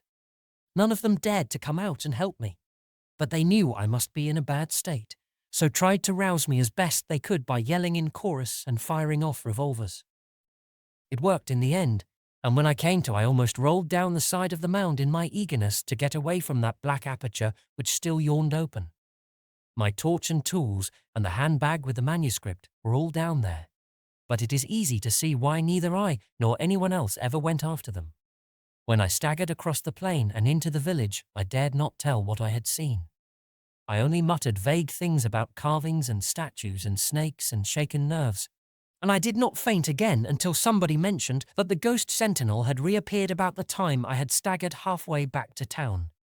I left Binja that evening and have never been there since, though they tell me the ghosts still appear on the mound as usual. But I have resolved to hint here at last what I dared not hint to the people of Binja on that terrible August afternoon. I don't know yet just how I can go about it, and if in the end you think my reticence strange, just remember that to imagine such a horror is one thing, but to see it is another thing. I saw it. I think you'll recall my sighting early in this tale, the case of a bright young man named Heaton who went out to that mound one day in 1891 and came back at night as the village idiot, babbling for 8 years about horrors and then dying in an epileptic fit. What he used to keep moaning was, "That white man, oh my God, what they did to him." Well, I saw the same thing that poor Heaton saw, and I saw it after reading the manuscript, so I know more of its history than he did. That makes it worse, for I know all that it implies, all that must be still brooding and festering and waiting down there. I told you it had padded mechanically toward me out of the narrow passage and had stood sentry-like at the entrance between the frightful idola of Yig and Tulu. That was very natural and inevitable, because the thing was a sentry. It had been made a sentry for punishment, and it was quite dead, besides lacking head, arms, lower legs, and other customary parts of a human being. Yes, it had been a very human being once, and what is more, it had been white. Very obviously, if that manuscript was as true as I think it was, this being had been used for the diversions of the amphitheatre before its life had become wholly extinct and supplanted by automatic impulses controlled from outside.